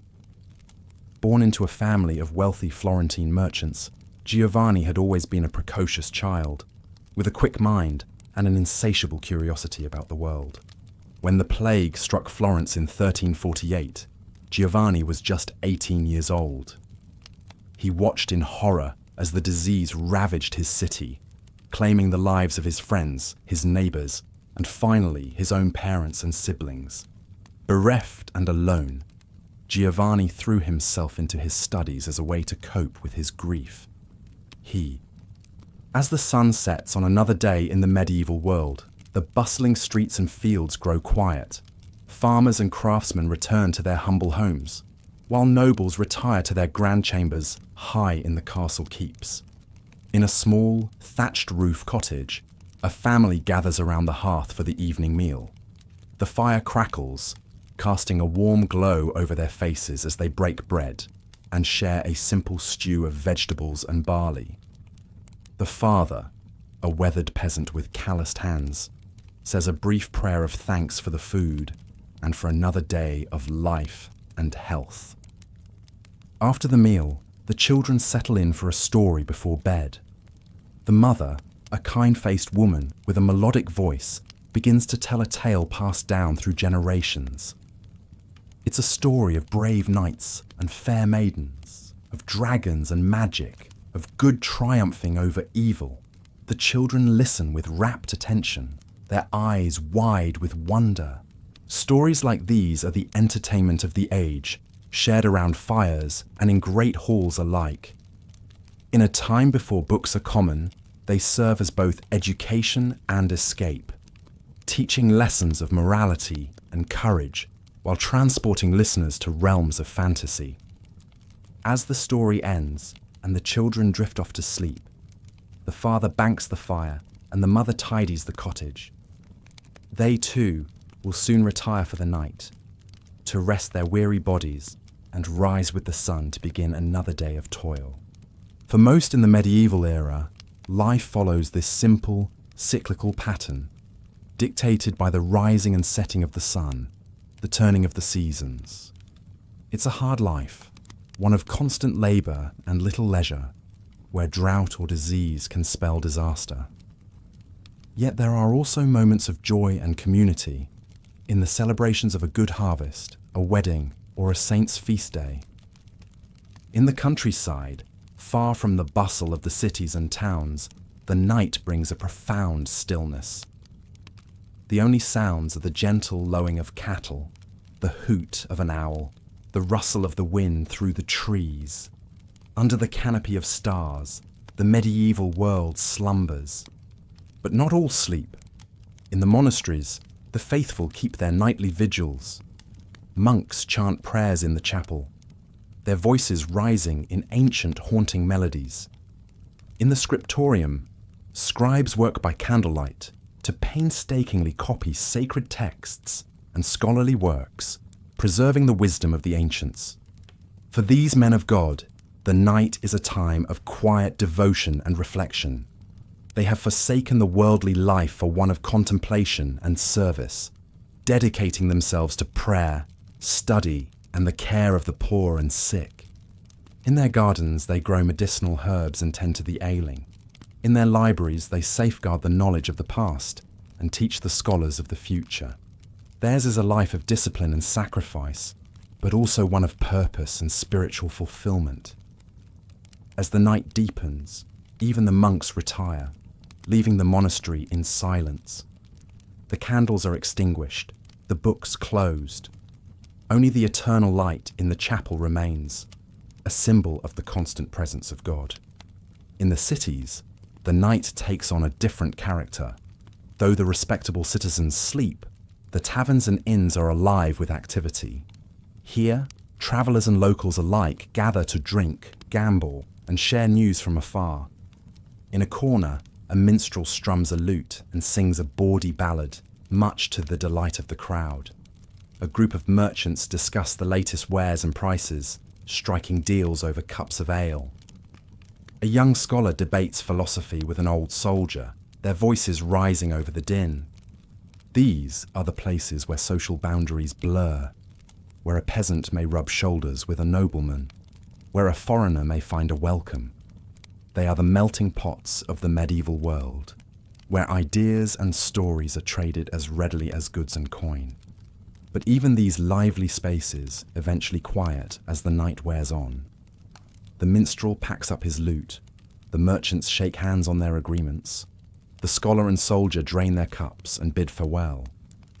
One by one, the patrons stumble out into the night, making their way home by the light of the moon.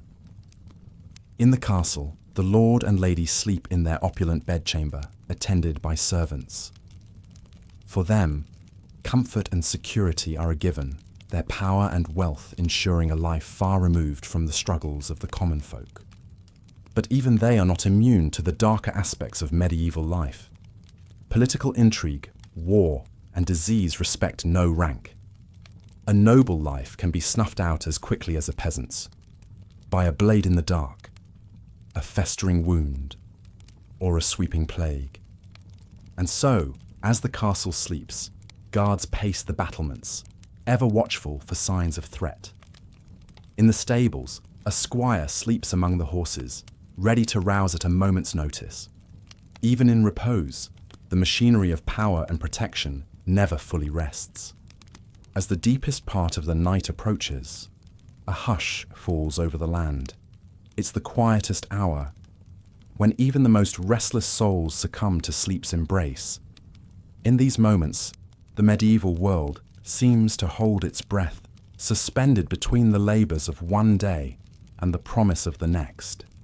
It's a time of dreams and visions, when the veil between the earthly and the divine seems thinnest. Some say it's in these hours that saints and angels walk the earth, that miracles are most likely to occur. Others whisper of darker things, of ghosts and demons, of witches' sabbaths and unspeakable rituals. But for most, this is simply the hour of deepest sleep, when the body and mind rest and repair, preparing for the dawn that will inevitably come. In cottages and castles, in monasteries and inns, the people of the medieval world slumber, their lives and fates intertwined in the great tapestry of history. And as we too drift in that liminal space between wakefulness and dreams, we can imagine ourselves among them, peasant or noble, monk or merchant, all equal in the eyes of sleep. Their world may be long past, but in these moments, it feels close enough to touch, a vivid dream of a distant era.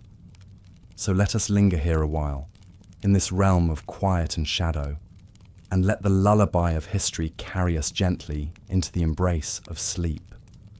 For in the end, whether we wake in a modern bed or on a straw pallet, we are all threads in time's great weave, our dreams and stories intertwined across the ages.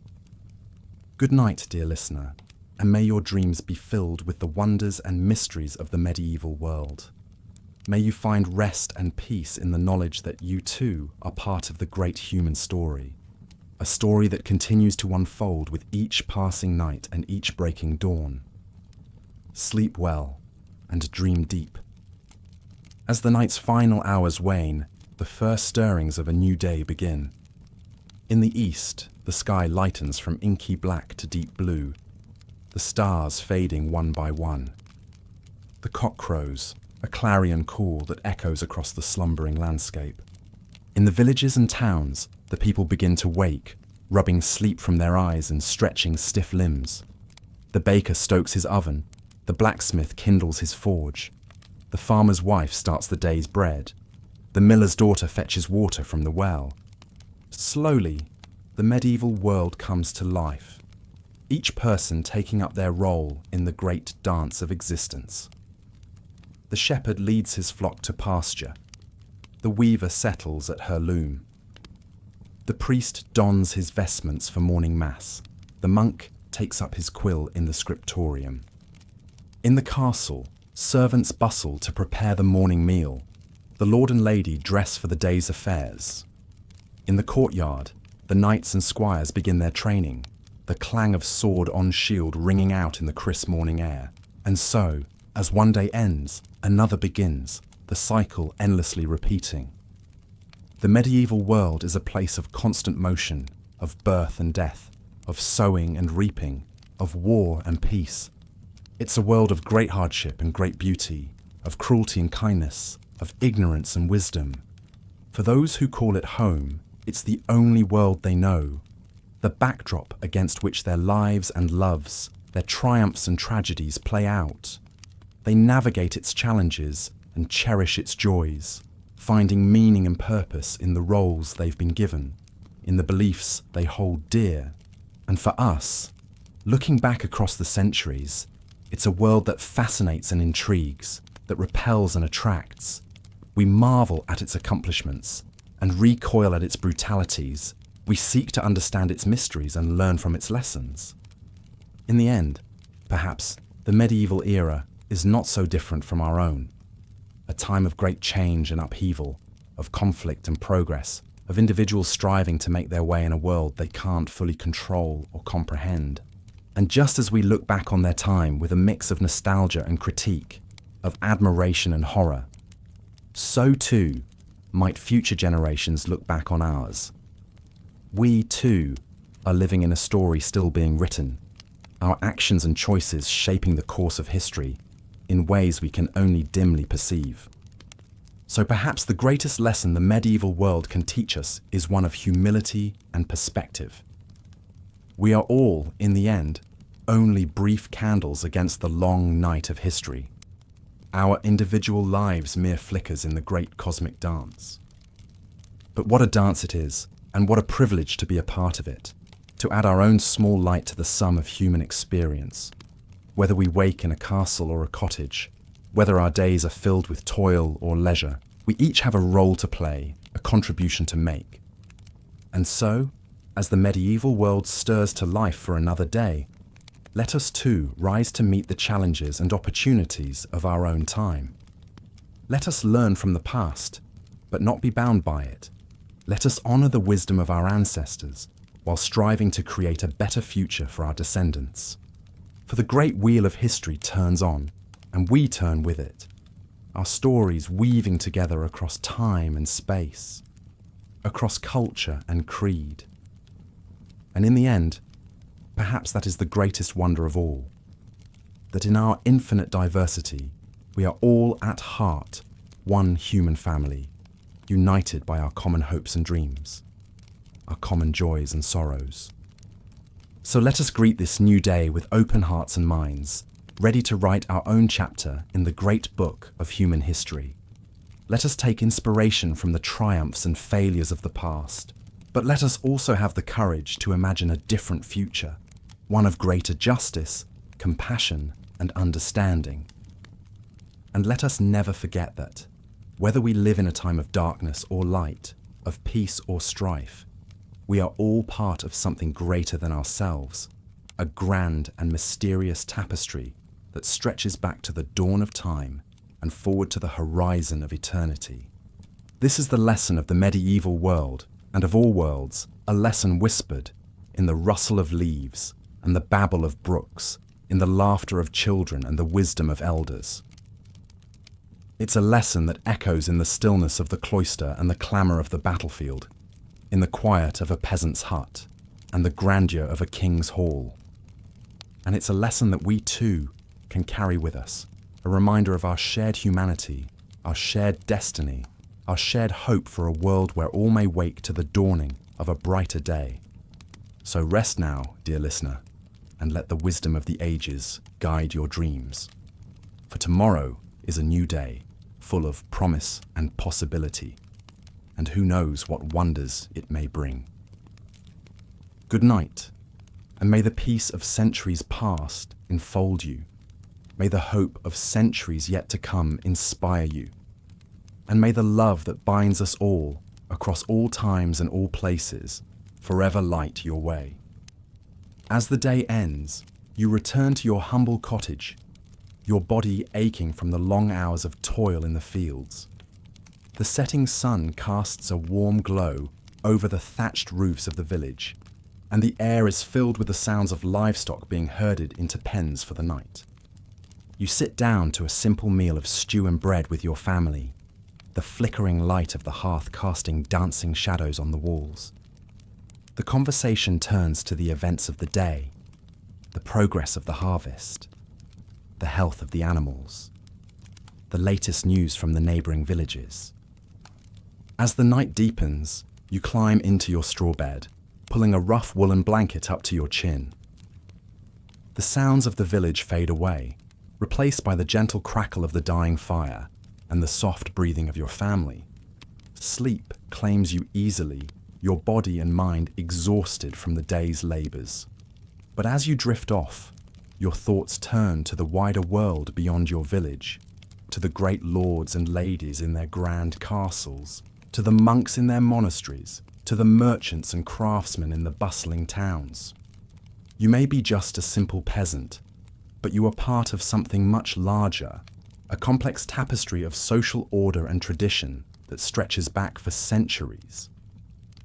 The feudal system that governs your life is based on a strict hierarchy, with the king at the top, followed by the nobles, knights, clergy, and finally, the peasants, like yourself, at the bottom. It's a system that offers you protection and stability, but also demands your obedience and labour. The lord in his castle may seem distant and all-powerful, But he too has obligations to provide for the defence and justice of his people, and to honour his own vows of fealty to the king. These social bonds, whether between lord and vassal or master and apprentice, are the glue that holds the medieval world together. They are reinforced by the teachings of the Church, which emphasises faith, humility, and one's proper place in the God-given order. But even as you sleep, forces are at work that will begin to challenge and transform this age-old system. In the towns and cities, a new class is emerging. The burghers and merchants who owe their wealth and status not to land and title, but to trade and commerce. Their world is one of guilds and charters, of contracts and loans, of the calculation of profit and risk. They are a breed apart from the nobles with their codes of chivalry and their disdain for the lowborn. And as their economic power grows, so too will their political influence. At the same time, the Church, long the dominant force in medieval life, is facing its own challenges. The corruption and worldliness of some of its leaders is becoming harder to ignore, and voices of dissent are beginning to be heard, voices that question the very foundations of papal authority. In the universities and monasteries, scholars are rediscovering the wisdom of the ancient Greeks and Romans, sparking a new interest in classical learning and humanist thought. They debate ideas that will come to shape the Renaissance and Reformation, ideas about the nature of man, the role of the individual, and the proper relationship between church and state. And on the horizon, a new power is rising, the power of the nation-state. As kings begin to assert their authority over the nobles and the church, they lay the foundations for the modern concept of sovereignty and centralized rule. But for now, these changes are still in their infancy, and the medieval worldview still holds sway. As you sleep, you are part of a society that is both deeply traditional and slowly evolving, a society that is about to be tested by plague, war, and religious upheaval. In your dreams, perhaps you catch glimpses of this future, of the towering cathedrals and bustling markets of the High Middle Ages, of the bloody battlefields of the 100 Years' War, of the printing presses and explorers' ships that will carry medieval Europe into a new era. But for now, the rhythms of village life go on as they have for generations. The sun will rise again tomorrow, and with it, another day of work and worship, of joy and sorrow, of the timeless cycle of birth, life, and death. As you sink deeper into sleep, let your mind wander through the tapestry of medieval history, from the fall of Rome to the dawn of the Renaissance. Let the stories of kings and commoners, saints and sinners, wash over you like a gentle stream. And know that you too are part of this great human story, a story that is still being written, even as we speak. Your life, your struggles, your triumphs and defeats are woven into the fabric of history, just as surely as those of the greatest lords and ladies. So rest now, and let the medieval world be your lullaby. Let the soft glow of the hearth and the murmur of your family's voices carry you into a deep and dreamless sleep. And may you wake in the morning to face the new day with the same strength and resilience that carried your ancestors through the challenges of their age. For the medieval world may seem distant and strange to us now, but its echoes are still with us, in the very foundations of our society and culture. And as long as we remember and learn from its lessons, it will never truly be lost. So sleep and dream, and know that you are part of a rich and enduring human tapestry, a tapestry that stretches back through the centuries and will continue on long after we are gone. Good night, and may your medieval slumber be filled with peace and wonder. As the night deepens and the village sleeps, let us turn our gaze to another figure who looms large in the medieval imagination: the knight. Born into the nobility, the knight is a warrior, a servant of his lord, and a paragon of chivalric virtue.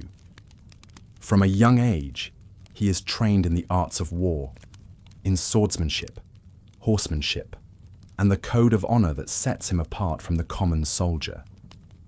He learns to fight with lance and shield, to bear the weight of his armor, to face death and danger with courage and resolve. But the knight is more than just a warrior. He is also a symbol of the feudal order, a living embodiment of the values and ideals of medieval society. He is sworn to defend the weak, to honor his word, to serve his lord with loyalty and devotion. In times of peace, he participates in tournaments and jousts, displaying his prowess and valor for all to see. He courts noble ladies with poetry and song, striving to embody the courtly love ideal of the chaste and faithful servant. And in times of war, he is the backbone of his lord's army, the heavy cavalry that can break the enemy's lines and turn the tide of battle. He rides into combat with his banner fluttering overhead, his armor gleaming in the sun, his heart filled with the fierce joy of battle. But the life of a knight is not all glory and romance. It is also one of constant training and discipline, of long hours in the saddle and on the march, of the ever-present risk of injury and death. And as the Middle Ages wear on, the role of the knight begins to change and evolve. With the rise of the longbow and the cannon, the armored knight becomes increasingly vulnerable on the battlefield. And as the feudal system begins to break down, many knights find themselves adrift, their traditional roles and loyalties called into question. Some turn to brigandage and mercenary work, using their martial skills for personal gain rather than noble service. Others seek new outlets for their energies, joining the Crusades or embarking on quests for the Holy Grail. But even as the age of chivalry wanes, the ideal of the knight remains a powerful one, a symbol of courage, honor, and devotion that will inspire poets and dreamers for centuries to come. And so, as you drift off to sleep, let your mind wander to the tawny fields and castles of the knights, to the clashing of swords and the flutter of banners in the breeze. Let their stories of valor and sacrifice, of love and loss, be your guide and your comfort in the darkness of the night. For in the end, the medieval world is a world of stories, stories of kings and queens, of saints and sinners, of the great and the small.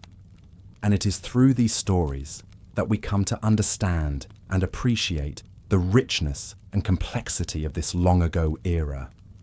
So let the tales of the knights be part of your own story, part of the great tapestry of human history that unites us all.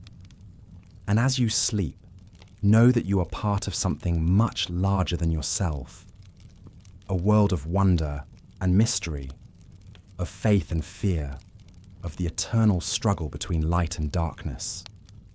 Good night, and may your dreams be filled with the colors and textures of the medieval world, the glint of armor in the sun, the whisper of wind through the trees, the soft glow of candlelight in a castle window.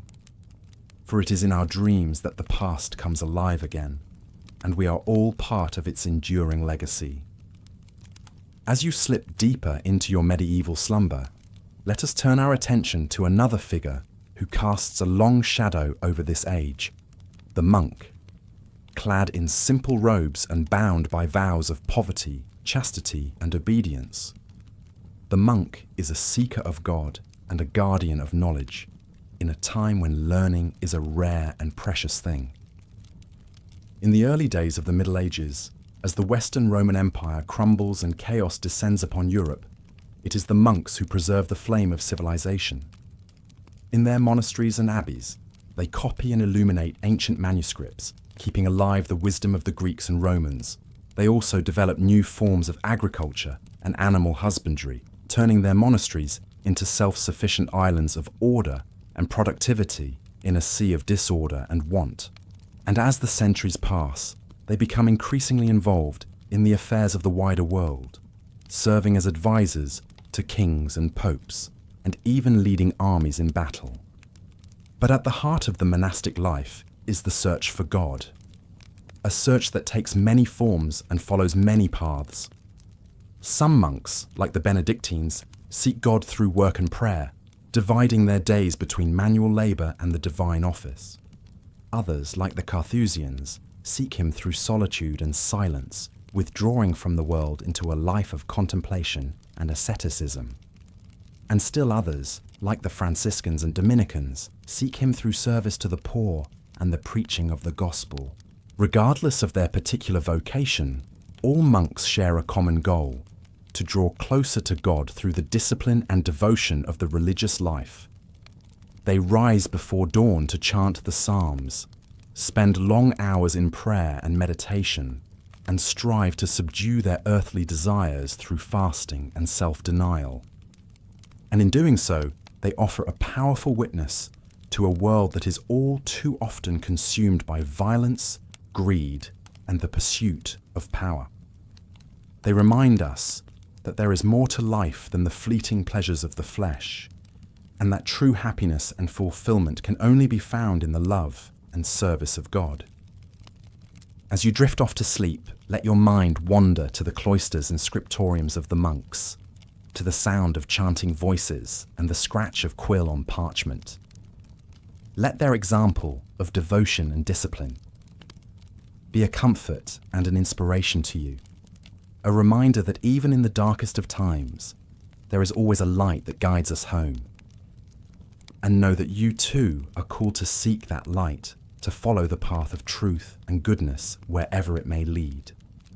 For the medieval world may be a world of great darkness and great beauty, but it is also a world that points beyond itself, to the eternal truths that lie at the heart of all human striving. So rest now, and let the peace of the monastery enfold you like a cloak. Let the prayers of the monks be your lullaby, and the love of God be your guiding star. And may you wake in the morning with a heart renewed and a spirit refreshed, ready to face the challenges and the joys of another day. For in the end, the medieval world is not so different from our own. A world of light and shadow, of hope and fear, of the endless quest for meaning and purpose in the face of an uncertain future. And it is only by embracing that quest, by seeking the truth with all our hearts and all our minds, that we can hope to find our way home. Good night, and may your dreams be filled with the beauty and the mystery of the medieval world, the soaring spires of the cathedrals, the gentle glow of the scriptorium, the quiet footsteps of the monks in the cloister. For it is in the stillness of the night that we come closest to the heart of God, and it is in his love that we find our true rest and our true home. As the night wears on and the candles burn low, let us turn our thoughts to one last figure who looms large in the medieval imagination: the merchant. Born of the bustling cities and towns of Europe, the merchant is a new kind of man, one who owes his wealth and status not to land or title, but to his own wits and industry. In a world dominated by the feudal order, the merchant is an outsider, a man who moves between worlds and classes with ease. He travels the trade routes of Europe and beyond, bringing back exotic goods and ideas from distant lands. In the cities, he is a man of influence and power, a member of the growing middle class that will one day challenge the dominance of the nobility. He is a master of the art of the deal, a shrewd negotiator who knows how to turn a profit and protect his interests. But the life of a merchant is not without its risks and challenges. The roads are dangerous, beset by bandits and thieves, and the seas are treacherous, with storms and pirates lurking around every corner. And in the cutthroat world of commerce, one false move can mean ruin and disgrace. To succeed, the merchant must be cunning and adaptable, always ready to seize opportunity and avoid danger. He must navigate the complex web of guilds and monopolies that control trade in the cities and forge alliances with the powerful and the influential. And yet, for all his worldly success, the merchant is often viewed with suspicion and disdain by the traditional elites. To the nobility, he is an upstart and a parvenu, a man who has risen above his station through cleverness rather than breeding. And to the church, He is a potential threat, a man whose love of money and worldly goods could lead him astray from the path of righteousness. The merchant must walk a fine line, balancing his pursuit of profit with his obligations to God and society. But despite these challenges, the merchant class will play an increasingly important role in the centuries to come. As trade expands and cities grow, they will become the engine of a new kind of economy, one based on commerce and industry rather than land and agriculture. And as they do so, they will help to shape a new world, one in which the old certainties of the feudal order are gradually replaced by the dynamic and unpredictable forces of the market. The merchant may not wield a sword or a scepter, but in his own way, he is a key figure in the great drama of the Middle Ages. So, as you drift off to sleep, let your mind wander to the bustling markets and counting houses of the medieval cities, to the sound of haggling voices and clinking coins. Let the stories of the merchants be your guide and your inspiration, a reminder that even in the darkest of times, there is always room for hope and opportunity. And know that you too are part of this great tapestry of human endeavour. A tapestry that stretches back through the centuries and will continue on long after we are gone. For the medieval world may be a world of great challenges and great rewards, but it is also a world that reminds us of the enduring power of the human spirit. So rest now and let the dreams of the merchants be your lullaby. Let their tales of adventure and adversity, of risk and reward, carry you into a deep and peaceful slumber. And may you wake in the morning with a heart full of courage and determination, ready to face the challenges and opportunities of your own life's journey. For in the end, the medieval world is a mirror of our own, a world of darkness and light, of fear and hope, of the endless struggle to find meaning and purpose in the face of an uncertain future. And it is only by embracing that struggle, by daring to dream and to strive, that we can hope to leave our own mark upon the great tapestry of history. Good night, and may your dreams be filled with the sights and sounds of the medieval world, the bustle of the market square, the gleam of gold and silver, the whispered prayers of the merchant before a long journey. For it is in our dreams that we are most truly free, and it is in freedom that we find the courage to face the challenges of the waking world. As the first light of dawn begins to peek through the shutters, you stir from your slumber, your mind still filled with the sights and sounds of the medieval world. The cockerel crows outside, heralding the start of a new day, and you can hear the village beginning to come to life around you. You lie still for a moment, savouring the warmth and comfort of your bed, the quiet peace of the early morning. And as you do so, you reflect on the journey you have taken through the pages of history, from the humble peasant to the lofty king, from the pious monk to the worldly merchant. Each of these figures has shown you a different face of the medieval world, a different way of living and thinking and being, and each has left you with a deeper appreciation for the richness and complexity of this long-ago era, for the joys and sorrows, the triumphs and tragedies that marked the lives of our ancestors. But as you rise to face the day ahead, you realize that the true gift of.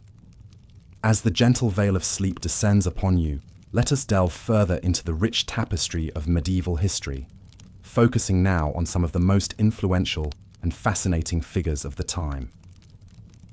One such figure was Eleanor of Aquitaine, a woman who defied the conventions of her era and left an indelible mark on the course of European history. Born in 1122 into the wealthy and powerful House of Poitiers, Eleanor was the granddaughter of the famous troubadour William IX, and grew up immersed in the vibrant arts and culture of southern France. At the age of just 15, she inherited the vast Duchy of Aquitaine, making her the most eligible bride in Europe. Soon after, she wed Louis VII, the young King of France, in a magnificent ceremony.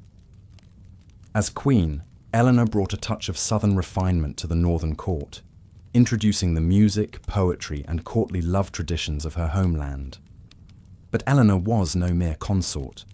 She was a formidable presence, known for her sharp wit, political acumen, and fierce independence. In 1147, she even accompanied Louis on the ill-fated Second Crusade to the Holy Land, leading her own contingent of knights and ladies through the treacherous terrain of Anatolia. The crusade was a disaster, and the strains it placed on the royal marriage, coupled with Eleanor's failure to produce a male heir, led to its annulment in 1152. But Eleanor's story was far from over. Just 8 weeks after the annulment, she wed Henry Plantagenet, the young Duke of Normandy and Count of Anjou, who 2 years later would ascend to the throne of England as Henry II. As Queen of England, Eleanor presided over a court renowned for its sophistication and learning. She was a patron of the arts, a collector of books, and a savvy political operator, using her wealth and influence to support her sons in their rebellions against their father. But Eleanor's life was also marked by tragedy and tumult. Her marriage to Henry was tempestuous, marred by his infidelities and their bitter power struggles. In 1173, after Eleanor's support for her son's failed rebellion, Henry had her imprisoned, where she remained for 16 years. Yet even in captivity, Eleanor remained a force to be reckoned with. She continued to wield influence through her children, particularly her favourite son, Richard the Lionheart, who became king in 1889. Upon Henry's death, Richard finally released his mother, who rode out to meet him with a face of joy, despite her 70 years. In her later years, Eleanor served as regent while Richard was on crusade, skillfully navigating the treacherous waters of medieval politics. She travelled ceaselessly throughout England and France, shoring up support for her son and negotiating alliances, including the pivotal treaty with Philip Augustus of France. Eleanor died in 1204 at the ripe old age of 82, an extraordinary lifespan for the time. She had outlived 8 of her 10 children, 2 husbands, and most of her contemporaries. Her legacy was immense. Through her sons, she was the ancestor of both the English and French royal lines for generations to come. But more than that, Eleanor represented a new kind of queenship, one that was not merely ceremonial, but actively engaged in the politics and culture of the realm. She challenged the narrow confines of a woman's role in medieval society, proving that a queen could be a patron, a politician, and a power in her own right. As you drift off to sleep, let the extraordinary life of Eleanor of Aquitaine be a reminder of the remarkable individuals who peopled the medieval world. Men and women who, through their actions and their force of character, shaped the course of history in ways that still resonate today. Their stories are a testament to the enduring power of the human spirit to overcome adversity, to create beauty in the midst of brutality, and to leave a lasting mark on the world. And as you slip into dreams, know that you too are part of this great human story, connected across time to those who came before and those who will come after. Another figure who loomed large in the medieval imagination was the great philosopher and theologian Thomas Aquinas. Born into a noble Italian family in 1225, Thomas was a precocious child who, at the age of just 5, was sent to study at the famous Benedictine Abbey of Monte Cassino. But Thomas's heart was drawn to the new mendicant orders, particularly the Dominicans, who emphasized poverty, preaching, and intellectual rigor. Against his family's wishes, he joined the Dominicans in 1244, a decision that would set the course for his life and work. As a young friar, Thomas studied under the great Albertus Magnus in Paris and Cologne, immersing himself in the newly rediscovered works of Aristotle and the Islamic philosophers. He quickly gained a reputation as a brilliant thinker. known for his clarity of thought and his systematic approach to theology and philosophy. Thomas's great masterwork was the Summa Theologica, a vast compendium of Christian thought that sought to reconcile faith and reason, revelation, and natural philosophy. In the Summa, Thomas grappled with the deepest questions of existence: the nature of God, the purpose of human life, the problem of evil, and the path to salvation. Central to Thomas's thought was the idea that faith and reason were not in conflict, but rather two paths to the same truth. He argued that the truths of revelation, while beyond the grasp of unaided human reason, could never contradict the truths of rational inquiry. For Thomas, the study of nature and the use of reason were not threats to faith, but ways of understanding God's creation and drawing closer to the divine. This idea would have profound implications for the development of Western thought. By insisting on the compatibility of faith and reason, Thomas helped pave the way for the scientific revolution and the Enlightenment. At the same time, his emphasis on the rational basis of faith helped to shape the intellectual culture of the Church for centuries to come. But Thomas was not just an abstract thinker. He was also a deeply spiritual man, known for his humility, his gentleness, and his devotion to the Eucharist. In his final years, while celebrating Mass, he had a mystical experience that left him unable to write. "All that I have written," he said, "seems like straw to me compared to what has now been revealed to me." Thomas died in 1274, at the age of just 49, leaving behind a legacy that would shape the course of Western philosophy and theology for generations. He was canonized in 1323 and declared a Doctor of the Church in 1567. Today, he is considered one of the greatest thinkers in the history of Christianity, a man whose ideas continue to resonate and inspire. As you drift off to sleep, let the story of Thomas Aquinas be a reminder of the power of the human mind to grapple with the deepest questions of existence, and of the enduring quest to find meaning and truth in a complex and often confusing world. And let it also be a reminder of the importance of humility and wonder in the face of the divine mystery, the recognition that, for all our striving and all our knowledge, there is always more to be revealed, always further heights of wisdom and understanding to be scaled. The medieval period was also a time of great artistic flourishing, and nowhere was this more evident than in the soaring cathedrals that began to rise across Europe in the 12th and 13th centuries. These magnificent structures were not just places of worship, but embodiments of the medieval worldview, the belief in a divinely ordered universe, hierarchical and harmonious, in which every element had its appointed place and purpose. One of the most remarkable of these cathedrals was Chartres, located in the picturesque town of the same name about 50 miles southwest of Paris. The construction of the present cathedral began in 1194, after a fire destroyed much of the previous Romanesque church. Over the next few decades, thousands of workers labored to erect a masterpiece of Gothic architecture, a soaring symphony in stone that would become one of the most iconic buildings of the Middle Ages. At the heart of Chartres Cathedral is the labyrinth, a winding path inlaid in the floor of the nave. This labyrinth, unlike the later hedge mazes of Renaissance gardens, has only one path, leading inexorably to the center and then back out again.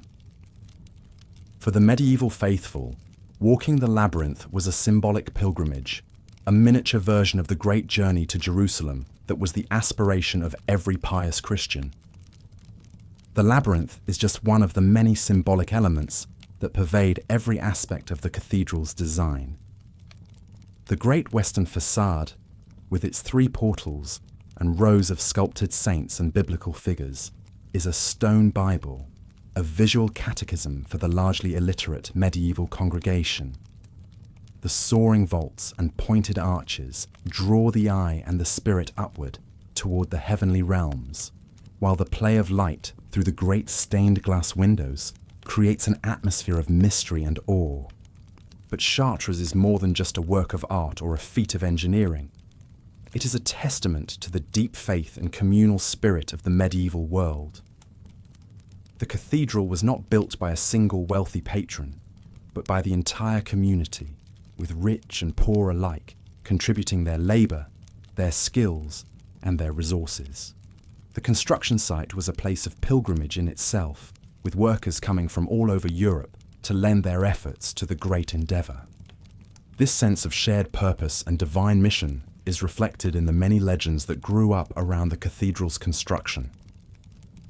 One tells of a mysterious figure known as the Master of the Labyrinth, a genius architect who appeared one day and directed the building of the great maze, only to disappear just as suddenly when the work was done. Another tells of a miraculous beam of wood that, when the carpenters found it too short, spontaneously elongated itself to the required length. These legends speak to the way in which Chartres and the other great cathedrals of the medieval world were more than just buildings. They were expressions of a shared faith, a common culture, and a collective aspiration toward the divine. They were, in a sense, the embodiment of the medieval worldview itself, the belief in a universe suffused with meaning and purpose, in which every stone and every beam had its place in the great cosmic order. As you drift off to sleep, let the majesty and mystery of Chartres Cathedral be a reminder of the power of faith and community to create something greater than the sum of its parts. And let it also be an invitation to find in your own life those places and moments of transcendence where the everyday world falls away and you are caught up in something larger than yourself. For the medieval mind, such moments were a glimpse of the divine, a foretaste of the heavenly Jerusalem that awaited the faithful at the end of their earthly pilgrimage. And while our modern world may seem far removed from the certainties and hierarchies of the Middle Ages, the human longing for meaning and connection remains as strong as ever. So as you slip into the realm of dreams, carry with you the memory of Chartres and the other wonders of the medieval world, not as relics of a bygone age, but as enduring reminders of the heights to which the human spirit can soar when it is guided by faith, purpose, and a sense of its place in the grand tapestry of creation. The medieval period was also an age of great learning and scholarship, despite the popular image of the era as one of ignorance and superstition. In fact, the 12th and 13th centuries saw a remarkable flowering of intellectual life, centered around the great universities that began to emerge in cities like Paris, Bologna, and Oxford. One of the most important figures in this intellectual revival was Roger Bacon, a 13th century English philosopher and scientist who has been called the first modern thinker. Born into a wealthy family in 1214, Bacon studied at Oxford and Paris before joining the Franciscan order in 1247. As a friar, he devoted himself to the study of nature and the pursuit of knowledge, working tirelessly to expand the boundaries of human understanding. Bacon was a true polymath, with interests ranging from mathematics and optics to linguistics and alchemy. He was one of the first Western thinkers to argue for the importance of empirical observation and experimentation in the study of nature, and he made significant contributions to the fields of optics and astronomy, including a detailed description of the use of lenses for magnification. But Bacon was also a man ahead of his time, and his ideas often brought him into conflict with the authorities of his day. He was a vocal critic of the narrow scholasticism that dominated much of medieval learning, arguing that true knowledge could only be attained through a combination of reason, observation, and divine revelation. In his great work, the Opus Majus, Bacon laid out a sweeping vision for the reform of education and the advancement of knowledge.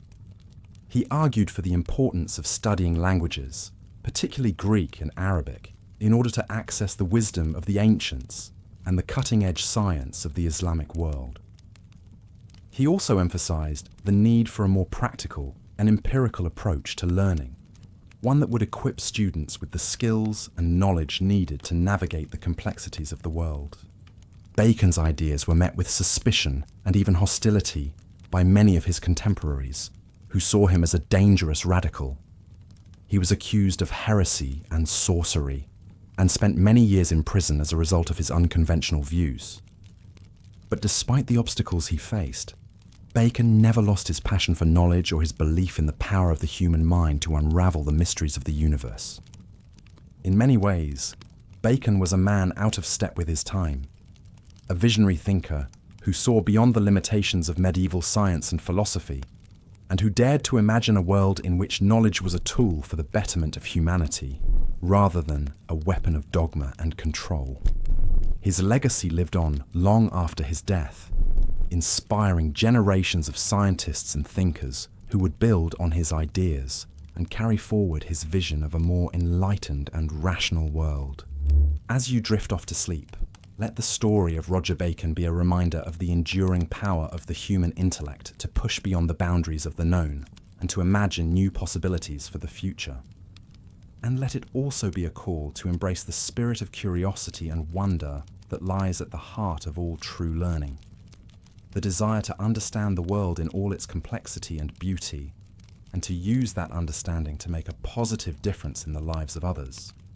For while the medieval world may seem distant and foreign to us today, the basic human impulse to explore, to discover, and to create is as strong now as it ever was.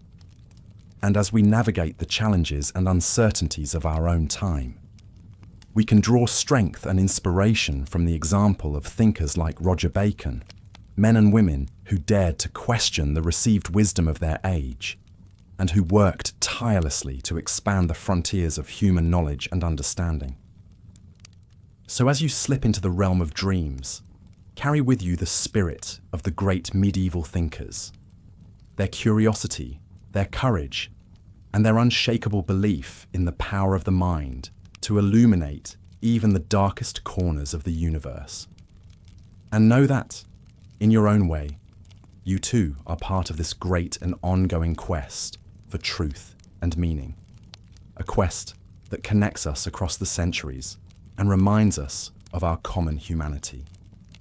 The figure of the knight looms large in our popular image of the Middle Ages, a figure of chivalry and romance, of brave deeds and courtly love. But the reality of knighthood was often far removed from the idealized image of the storybooks.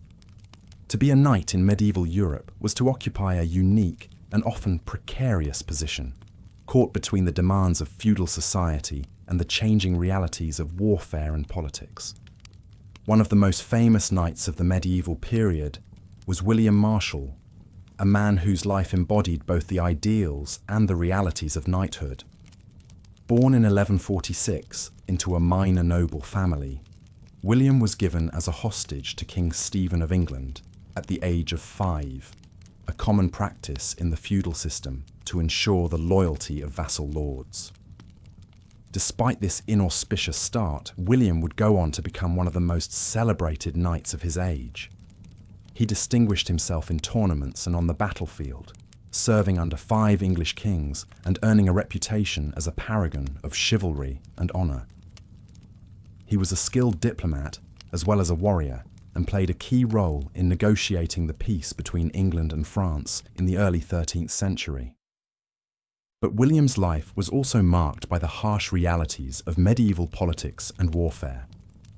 He was captured and held for ransom several times, and fought in numerous battles and campaigns across Europe and the Holy Land. He saw firsthand the brutality and chaos of the Crusades, and the deep divisions within Christendom that they exposed.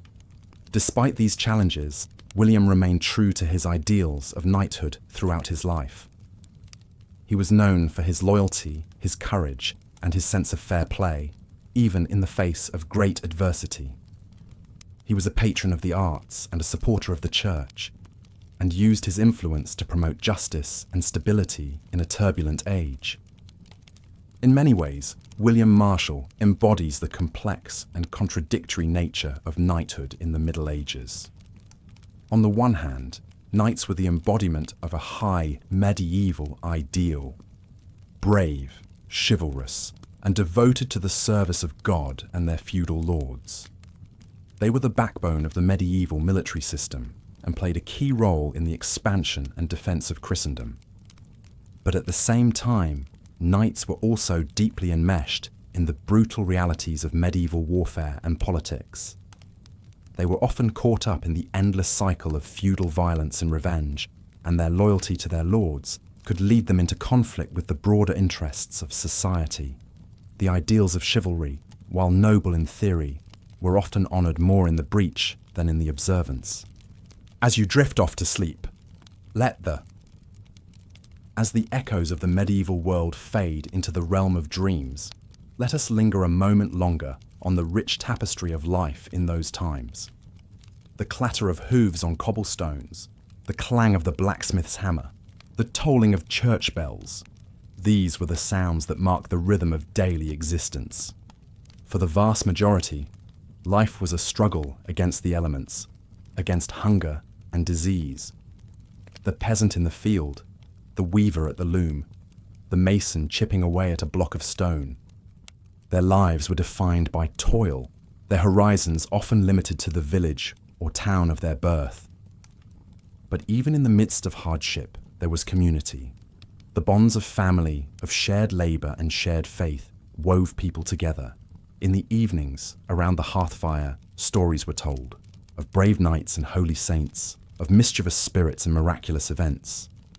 These tales, passed down through generations, provided comfort and wisdom, a way of making sense of the world. And what a world it was! A place of extremes, of soaring beauty and grim brutality. The same society that produced the delicate tracery of a Gothic cathedral also bore witness to the horrors of the torture chamber. The chivalric ideals of honour and courtesy coexisted with the harsh realities of feudal oppression. It was a world of hierarchy, where every person knew their place in the great chain of being. The king sat at the top, ruling by divine right, followed by the nobles, the clergy, the merchants, and finally the peasants. To question this order was to question the very will of God. But change was coming, slowly but inexorably. The growth of towns and trade, the spread of learning, the weakening of feudal bonds. All these factors were transforming society. The old ways were giving way to the new, even if the process would take centuries to unfold. One harbinger of this change was the rise of the merchant class. These were men who had grown rich not through land or lineage, but through trade and commerce. They were a new kind of power in the world, one based on money rather than might. In the great trading cities of Italy and the Low Countries, these merchants built palatial homes, patronized artists and scholars, and began to challenge the dominance of the old aristocracy. They were the vanguard of a new era, one in which wealth and enterprise would increasingly shape the course of events. But for now, in the sleepy villages and craggy castles of the medieval landscape, life went on much as it had for generations. The farmer tilled his field, the monk illuminated his manuscript, the lady embroidered her tapestry. Each played their part in the great drama of existence, bound by tradition and faith. As you drift deeper into sleep, let your mind wander through this lost world. Imagine yourself walking the narrow, winding streets of a medieval town, passing the open-air stalls of the market, the workshops of the craftsmen. Hear the cries of the street vendors, hawking their wares, smell the pungent mix of spices, smoke and humanity. Or picture yourself in a monastery garden, surrounded by the gentle hum of bees and the rustle of robes. Watch the monks at their work, tending their herbs and vegetables, copying ancient texts with painstaking care. Feel the sense of peace and purpose that pervades this cloistered world. And as you slip further into dreams, let the great events of the age swirl around you like mist. The clash of armies on a distant battlefield, the pageantry of a royal procession, the fervour of a religious pilgrimage. These are the moments that define the medieval era, that echo through history. But remember too the smaller moments, the ones that make up the warp and weft of daily life. the laughter of children playing in a sunlit field, the warmth of a fire on a cold winter's night, the comfort of a shared meal with loved ones. These are the timeless experiences that connect us across the centuries, that remind us of our common humanity. As you finally drift off into the realm of dreams, take with you a sense of the richness and complexity of the medieval world. It was a time of great darkness and great light, of cruelty and kindness, of ignorance and wisdom. And in its joys and sorrows, its triumphs and tragedies, it reflects the eternal human condition, the endless struggle to find meaning and purpose in a changeful world. So sleep now and let the distant strains of a lute, the soft chant of a prayer, the whisper of wind through a castle embrasure carry you into the depths of slumber. And as you dream, remember that you are part of a story that stretches back through the ages, a story of which the medieval era is but one chapter in an endlessly unfolding tale. The medieval world may be gone, but it is not forgotten. Its legacy lives on in the stones of our cities, the pages of our books, the very fabric of our thought. And as long as we remember and recount its stories, as long as we strive to learn from its wisdom and avoid its follies, it will continue to shape us, to guide us, to inspire us. So let us bid farewell to the Middle Ages, but let us not forget them. Let us carry their lessons with us as we navigate the uncertainties of our own time, as we seek to build a world that is more just, more compassionate, more enlightened. For in the end, that is the greatest gift that history can give us, the chance to learn from the past, to dream of a better future, and to make that dream a reality. Good night, dear listener, and may your dreams be filled with the wonders and the wisdom of the ages. You blink awake as the first rays of dawn filter through the narrow window slit, illuminating motes of dust dancing in the air. The room is small and sparse, with walls of rough-hewn stone and a floor of beaten earth. A simple wooden cross hangs above the narrow bed where you lie, a reminder of the omnipresence of the church in this medieval world. You rise and stretch, feeling the coarse fabric of your monk's habit against your skin. The life of a monk is one of simplicity, devotion, and routine. You begin each day with prayer, kneeling on the cold stone floor of the monastery chapel as the first Mass is sung. The voices of your fellow monks rise in Gregorian chant, the ancient Latin words echoing off the vaulted ceiling. After Mass, you break your fast with a simple meal of bread and ale in the refectory. The fare is plain but nourishing, meant to sustain the body without indulging the senses. Gluttony is a sin, after all, and the monks are meant to lead a life of asceticism and self-denial. With breakfast done, you head to the scriptorium, the room where the monastery's precious books and manuscripts are kept. Here, monks spend their days painstakingly copying texts by hand, preserving the knowledge of the ancients and the teachings of the church. It is slow, exacting work, requiring great patience and skill. You settle at your desk, a slanted wooden surface with a hole for an ink pot. You take up your quill, dip it in the ink, and begin to write, carefully forming each letter on the parchment before you. The scriptorium is silent, save for the scratching of quills and the occasional cough or shuffle of feet. As you work, your mind begins to wander, reflecting on the role of the monastery in medieval society. Monasteries are more than just religious houses. They are centers of learning, charity, and economic power. They provide education for the sons of nobles and a place of refuge for the poor and sick. They also control vast tracts of land granted to them by pious donors, which are worked by peasants in exchange for the monks' prayers and spiritual guidance. But not all is peaceful within the monastery walls. Politics and power struggles are as prevalent here as in any royal court. Ambitious monks vie for positions of authority, currying favour with wealthy patrons and influential bishops. Some even dream of rising to the ultimate position, the papacy itself. As the day wears on, you set aside your quill and stretch your cramped fingers. It is time for the midday meal, a slightly more substantial repast of stewed vegetables, fish, and bread. The monks eat in silence, listening to one of their number read aloud from the Bible or the lives of the saints. After the meal, there is time for contemplation and study. You walk in the monastery gardens, enjoying the sun's warmth and the gentle buzz of bees in the herb beds. You watch a group of novices, young men just beginning their monastic lives, as they are put through their paces by a stern-looking master.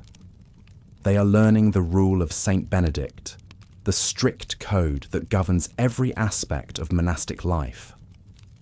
As the sun begins to set, you return to the chapel for Vespers, the evening prayer service. The monks' chants are slower now, more contemplative. The flickering candlelight casts dancing shadows on the walls, creating an atmosphere of mystery and solemnity.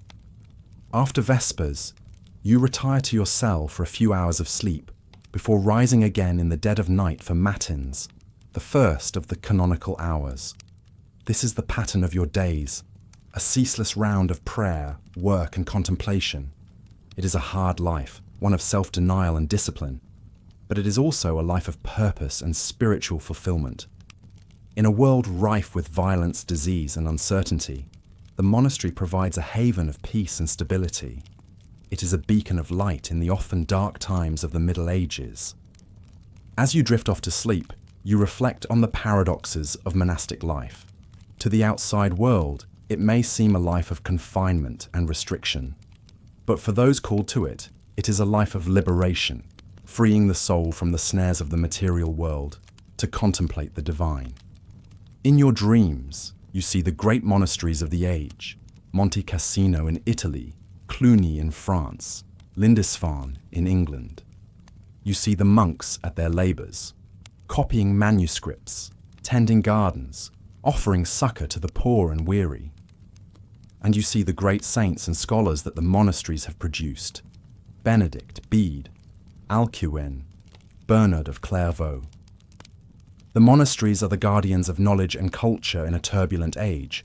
They are the bridge between the classical world and the Renaissance to come. And for now, in this moment, you are a part of that grand tradition, a small but vital thread in the great tapestry of medieval life. As you sleep, the night passes and a new dawn approaches. The monastery bells will soon ring out, calling the faithful to prayer, and you will rise, ready to begin another day in the service of God and your fellow man in this fascinating, challenging world of the Middle Ages. But for now, rest. Let the peace of the monastery enfold you and dream of a world where the light of knowledge and faith shines bright against the darkness. In the morning, that world will be yours to shape, one prayer, one deed, one moment at a time. The scene fades, and you sink deeper into sleep, the medieval monastery dissolving into the mists of dreams. The chants of the monks echo in your mind, a soothing lullaby from a distant age. And as you sleep, the wisdom and lessons of that age settle into your soul, enriching and enlightening, even as the modern world seems so far away. For that is the magic of history. It is never truly past, but alive within us, shaping our present and our future in ways we may not always understand. And in the depths of a medieval monastery, in the simple rhythms of prayer and work, in the quiet scratching of a quill on parchment, lie truths that echo across the centuries, waiting to be rediscovered by each new generation. So sleep now, and let the medieval world be your guide and your companion through the realms of night. In the morning, you will awake, perhaps with a new understanding, a new appreciation for the richness and complexity of the human story. And the medieval monastery, with its chants and its bells, its saints and its scholars, will be a part of you, a reminder of the enduring power of faith, knowledge, and the indomitable human spirit. As the night deepens, the script comes to a close, leaving you to your dreams and the endless possibilities of the medieval world. May your sleep be blessed with the peace of the monasteries. and may you awake refreshed, inspired, and ready to embrace the day ahead. But the journey through medieval history is far from over. There are still many more tales to be told, many more characters to meet, many more lessons to be learned. And so, as you drift off into the welcoming embrace of sleep, know that the story continues, waiting for you to take up the quill and add your own chapter to the never-ending chronicle of human experience. Good night, dear listener, and may your dreams be filled with the wonders and the wisdom of the Middle Ages.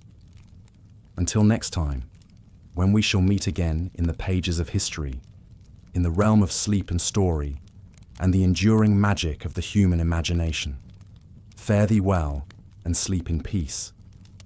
As the echoes of the medieval world fade into the mists of your dreams, let's turn our attention to one of the most fascinating and influential figures of the era, a man who rose from obscurity to become the most powerful ruler in Europe, and whose legacy would shape the course of history for centuries to come. His name was Charlemagne, and his story is one of ambition, conquest, and the forging of an empire that would lay the foundations for the modern nation-states of Europe.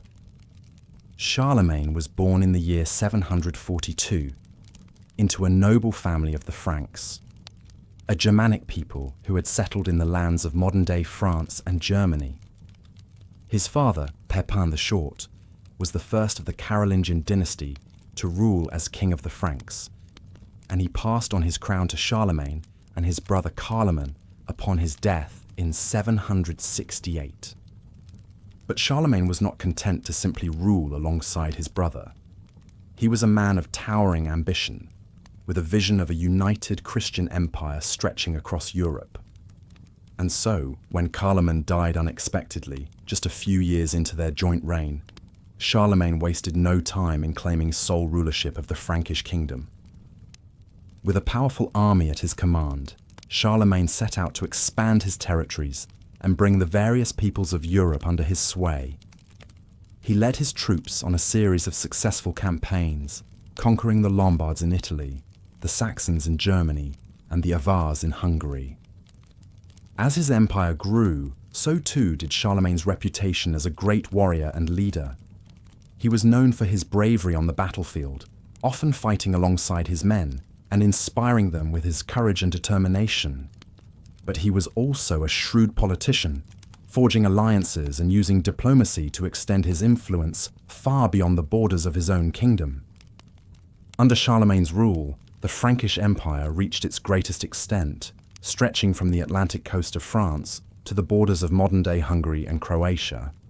He established a system of government that would serve as a model for centuries to come, with a centralized administration, standardized laws and coinage, and a network of loyal nobles who helped to maintain order and collect taxes.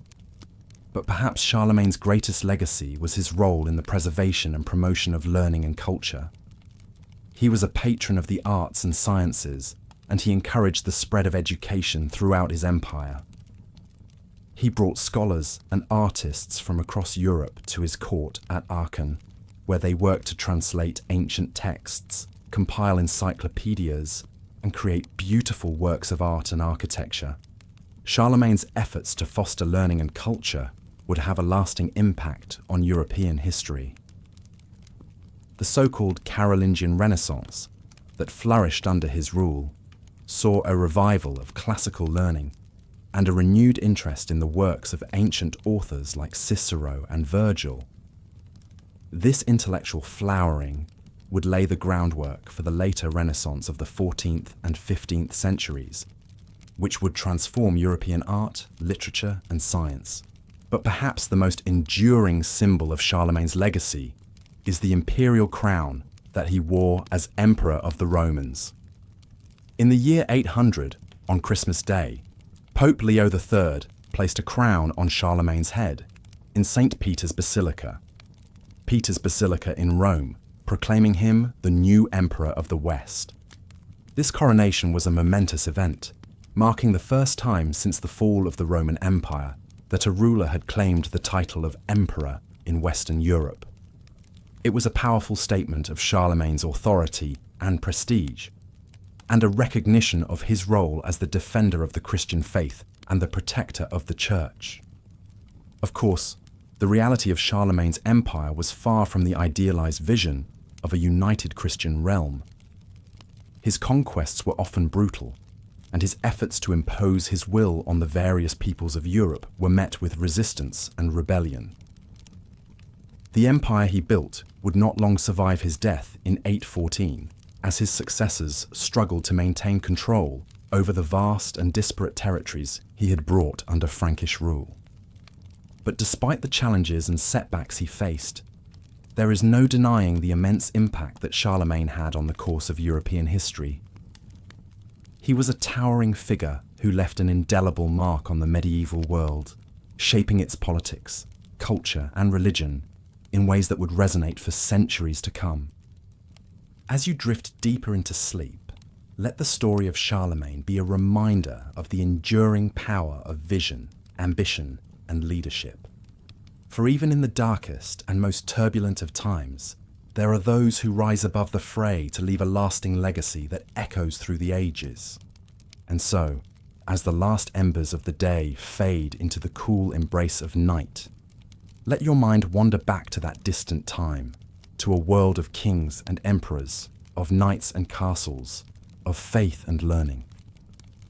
Let the gentle currents of history carry you off to a place of dreams, where the great figures of the past come alive once more, and the timeless tales of human endeavor unfold in all their richness and complexity. For in the end, the story of Charlemagne is not just the story of one man, but the story of us all, of the endless struggle to build something greater than ourselves, to leave a mark on the world that will endure long after we are gone. It is a story of hope and inspiration, of the indomitable human spirit that refuses to be bound by the limitations of the present, but instead reaches ever upward towards the infinite possibilities of the future. So let yourself be lulled by the soft whispers of the past as the great pageant of history plays out in your mind's eye. Let the cares of the day slip away and surrender yourself to the gentle embrace of sleep, secure in the knowledge that you are part of a grand and enduring tapestry, woven through the ages by the dreams and deeds of those who came before. And as you drift off into the welcoming arms of slumber, know that the legacy of Charlemagne and of all the great figures of history lives on in you, in the courage and determination that you bring to each new day, in the endless quest for knowledge and understanding that drives you forward, in the unquenchable thirst for beauty and meaning that stirs your soul. For in the end, we are all the inheritors of this great and glorious tradition, the bearers of a flame that has been passed down through the generations, from the dawn of civilization to the present day. And it is up to us to carry that flame forward, to nurture it and tend it, to pass it on to those who will come after us, so that the light of human progress may never be extinguished, but may shine on, bright and undiminished, for all the ages to come. So rest now, and let the dreams of history be your guide as you journey through the long and winding path of human experience towards a future filled with wonder and promise. For the medieval world may have passed away, but its spirit lives on in you, and in all those who dare to dream of a better world, a world of peace and prosperity, of justice and compassion, of endless possibility and untold adventure. As the great wheel of time turns on, carrying us ever forward into the unknown, let us hold fast to the lessons of the past and to the enduring values that have sustained us through the centuries. Let us be guided by the example of the great men and women who have gone before us, and let us strive always to build a world that is worthy of their sacrifice and their dreams. And so, as the last light fades, and the veil of sleep descends upon you, know that you are not alone, but are part of a great and noble tradition. stretching back through the mists of time to the very dawn of human history. And know that, no matter what challenges and trials may lie ahead, you have the strength and the courage to face them, armed with the wisdom of the ages and the unshakable conviction that a better world is always possible if only we have the will to make it so. Good night then, and may your dreams be filled with the wonders of the past and the promise of the future. May you find rest and renewal in the gentle embrace of sleep, and may you awake refreshed and ready to take on the challenges of a new day, secure in the knowledge that you are part of a grand and glorious story, a story that will continue to unfold as long as there are those who dare to dream and to hope and to strive for a better tomorrow. As the dawn of the Renaissance brightens the horizon, the medieval world begins to fade into the mist of history. But before we bid farewell to this remarkable era, let us linger a moment longer, like a traveller savouring the last few steps of a long and wondrous journey. In the dying light of the Middle Ages, we see a world that is both familiar and strange, a mirror that reflects our own hopes, fears and dreams, but in a language that is hauntingly different. The great castles that once dominated the landscape now stand as silent sentinels, their walls whispering of battles fought, loves lost, and secrets kept. The mighty cathedrals, once the beating heart of medieval life, still reach towards the heavens, their spires a testament to the unshakable faith that sustained our ancestors through the darkest of times. But even as the old ways begin to crumble, the seeds of the modern world are already taking root. The printing press, that revolutionary invention, is spreading knowledge to the masses like never before. The great explorers are pushing back the boundaries of the known world, bringing back tales of exotic lands and peoples. And in the halls of the great universities, the rediscovered wisdom of the ancients is mingling with bold new ideas, sparking a renaissance of learning that will change the course of human history. As you drift deeper into sleep, let your mind wander through the winding streets of a medieval town, where the blacksmith's hammer rings out in the early morning air and the market square bustles with the chatter of merchants and townspeople. Imagine yourself as a pilgrim, setting out on a journey to some distant holy shrine, your footsteps echoing on the cobblestones as you pass by the great gates of the city into the wide world beyond. And as you travel, let the faces of the people you meet along the way flash before your mind's eye. The humble peasant, toiling in the fields from sunrise to sunset. The noble knight, resplendent in his armour, riding off to battle with a prayer on his lips. The wise monk, bent over a precious manuscript, preserving the knowledge of the ages for generations to come. Each of them a thread in the great tapestry of medieval life, woven together into a story that echoes through the ages. But perhaps the greatest wonder of the Middle Ages is not the grand deeds of kings and queens, nor the towering achievements of art and architecture, but the simple, everyday moments that make up the fabric of human existence. The laughter of children playing in the village green, the comfort of a warm fire on a cold winter's night, the joy of a bountiful harvest, the sorrow of a loved one lost. These are the moments that connect us across the centuries, the universal experiences that remind us of our shared humanity. And so, as you slip deeper into the embrace of sleep, let the medieval world be a comfort and a companion to you. Let its stories and its secrets whisper to you in your dreams, a reminder of the great chain of history that binds us all together. And when you wake in the morning, carry a little piece of that world with you, a talisman against the trials and tribulations of modern life. For in the end, the legacy of the Middle Ages is not just the castles and cathedrals, the kings and queens, the wars and plagues. It is the enduring spirit of humanity that shines through it all, the unquenchable spark of hope and resilience that has carried us through the darkest of times and will continue to guide us into the future. So let us bid a fond farewell to the medieval world. but let us never forget its lessons, its wonders, and its sorrows. Let it be a reminder to us of how far we have come and how far we have yet to go. And above all, let it be a source of inspiration and wonder, a wellspring of stories and dreams that will nourish our souls for generations to come. And with that, my dear listener, it is time for us to part ways. But before I go, let me leave you with one final thought. In this fast-paced, ever-changing world of ours, it is all too easy to forget the simple joys and beauties that surround us every day. So take a moment, whenever you can, to stop and marvel at the world around you, to gaze up at the stars, to listen to the song of a bird, to feel the warmth of the sun on your face.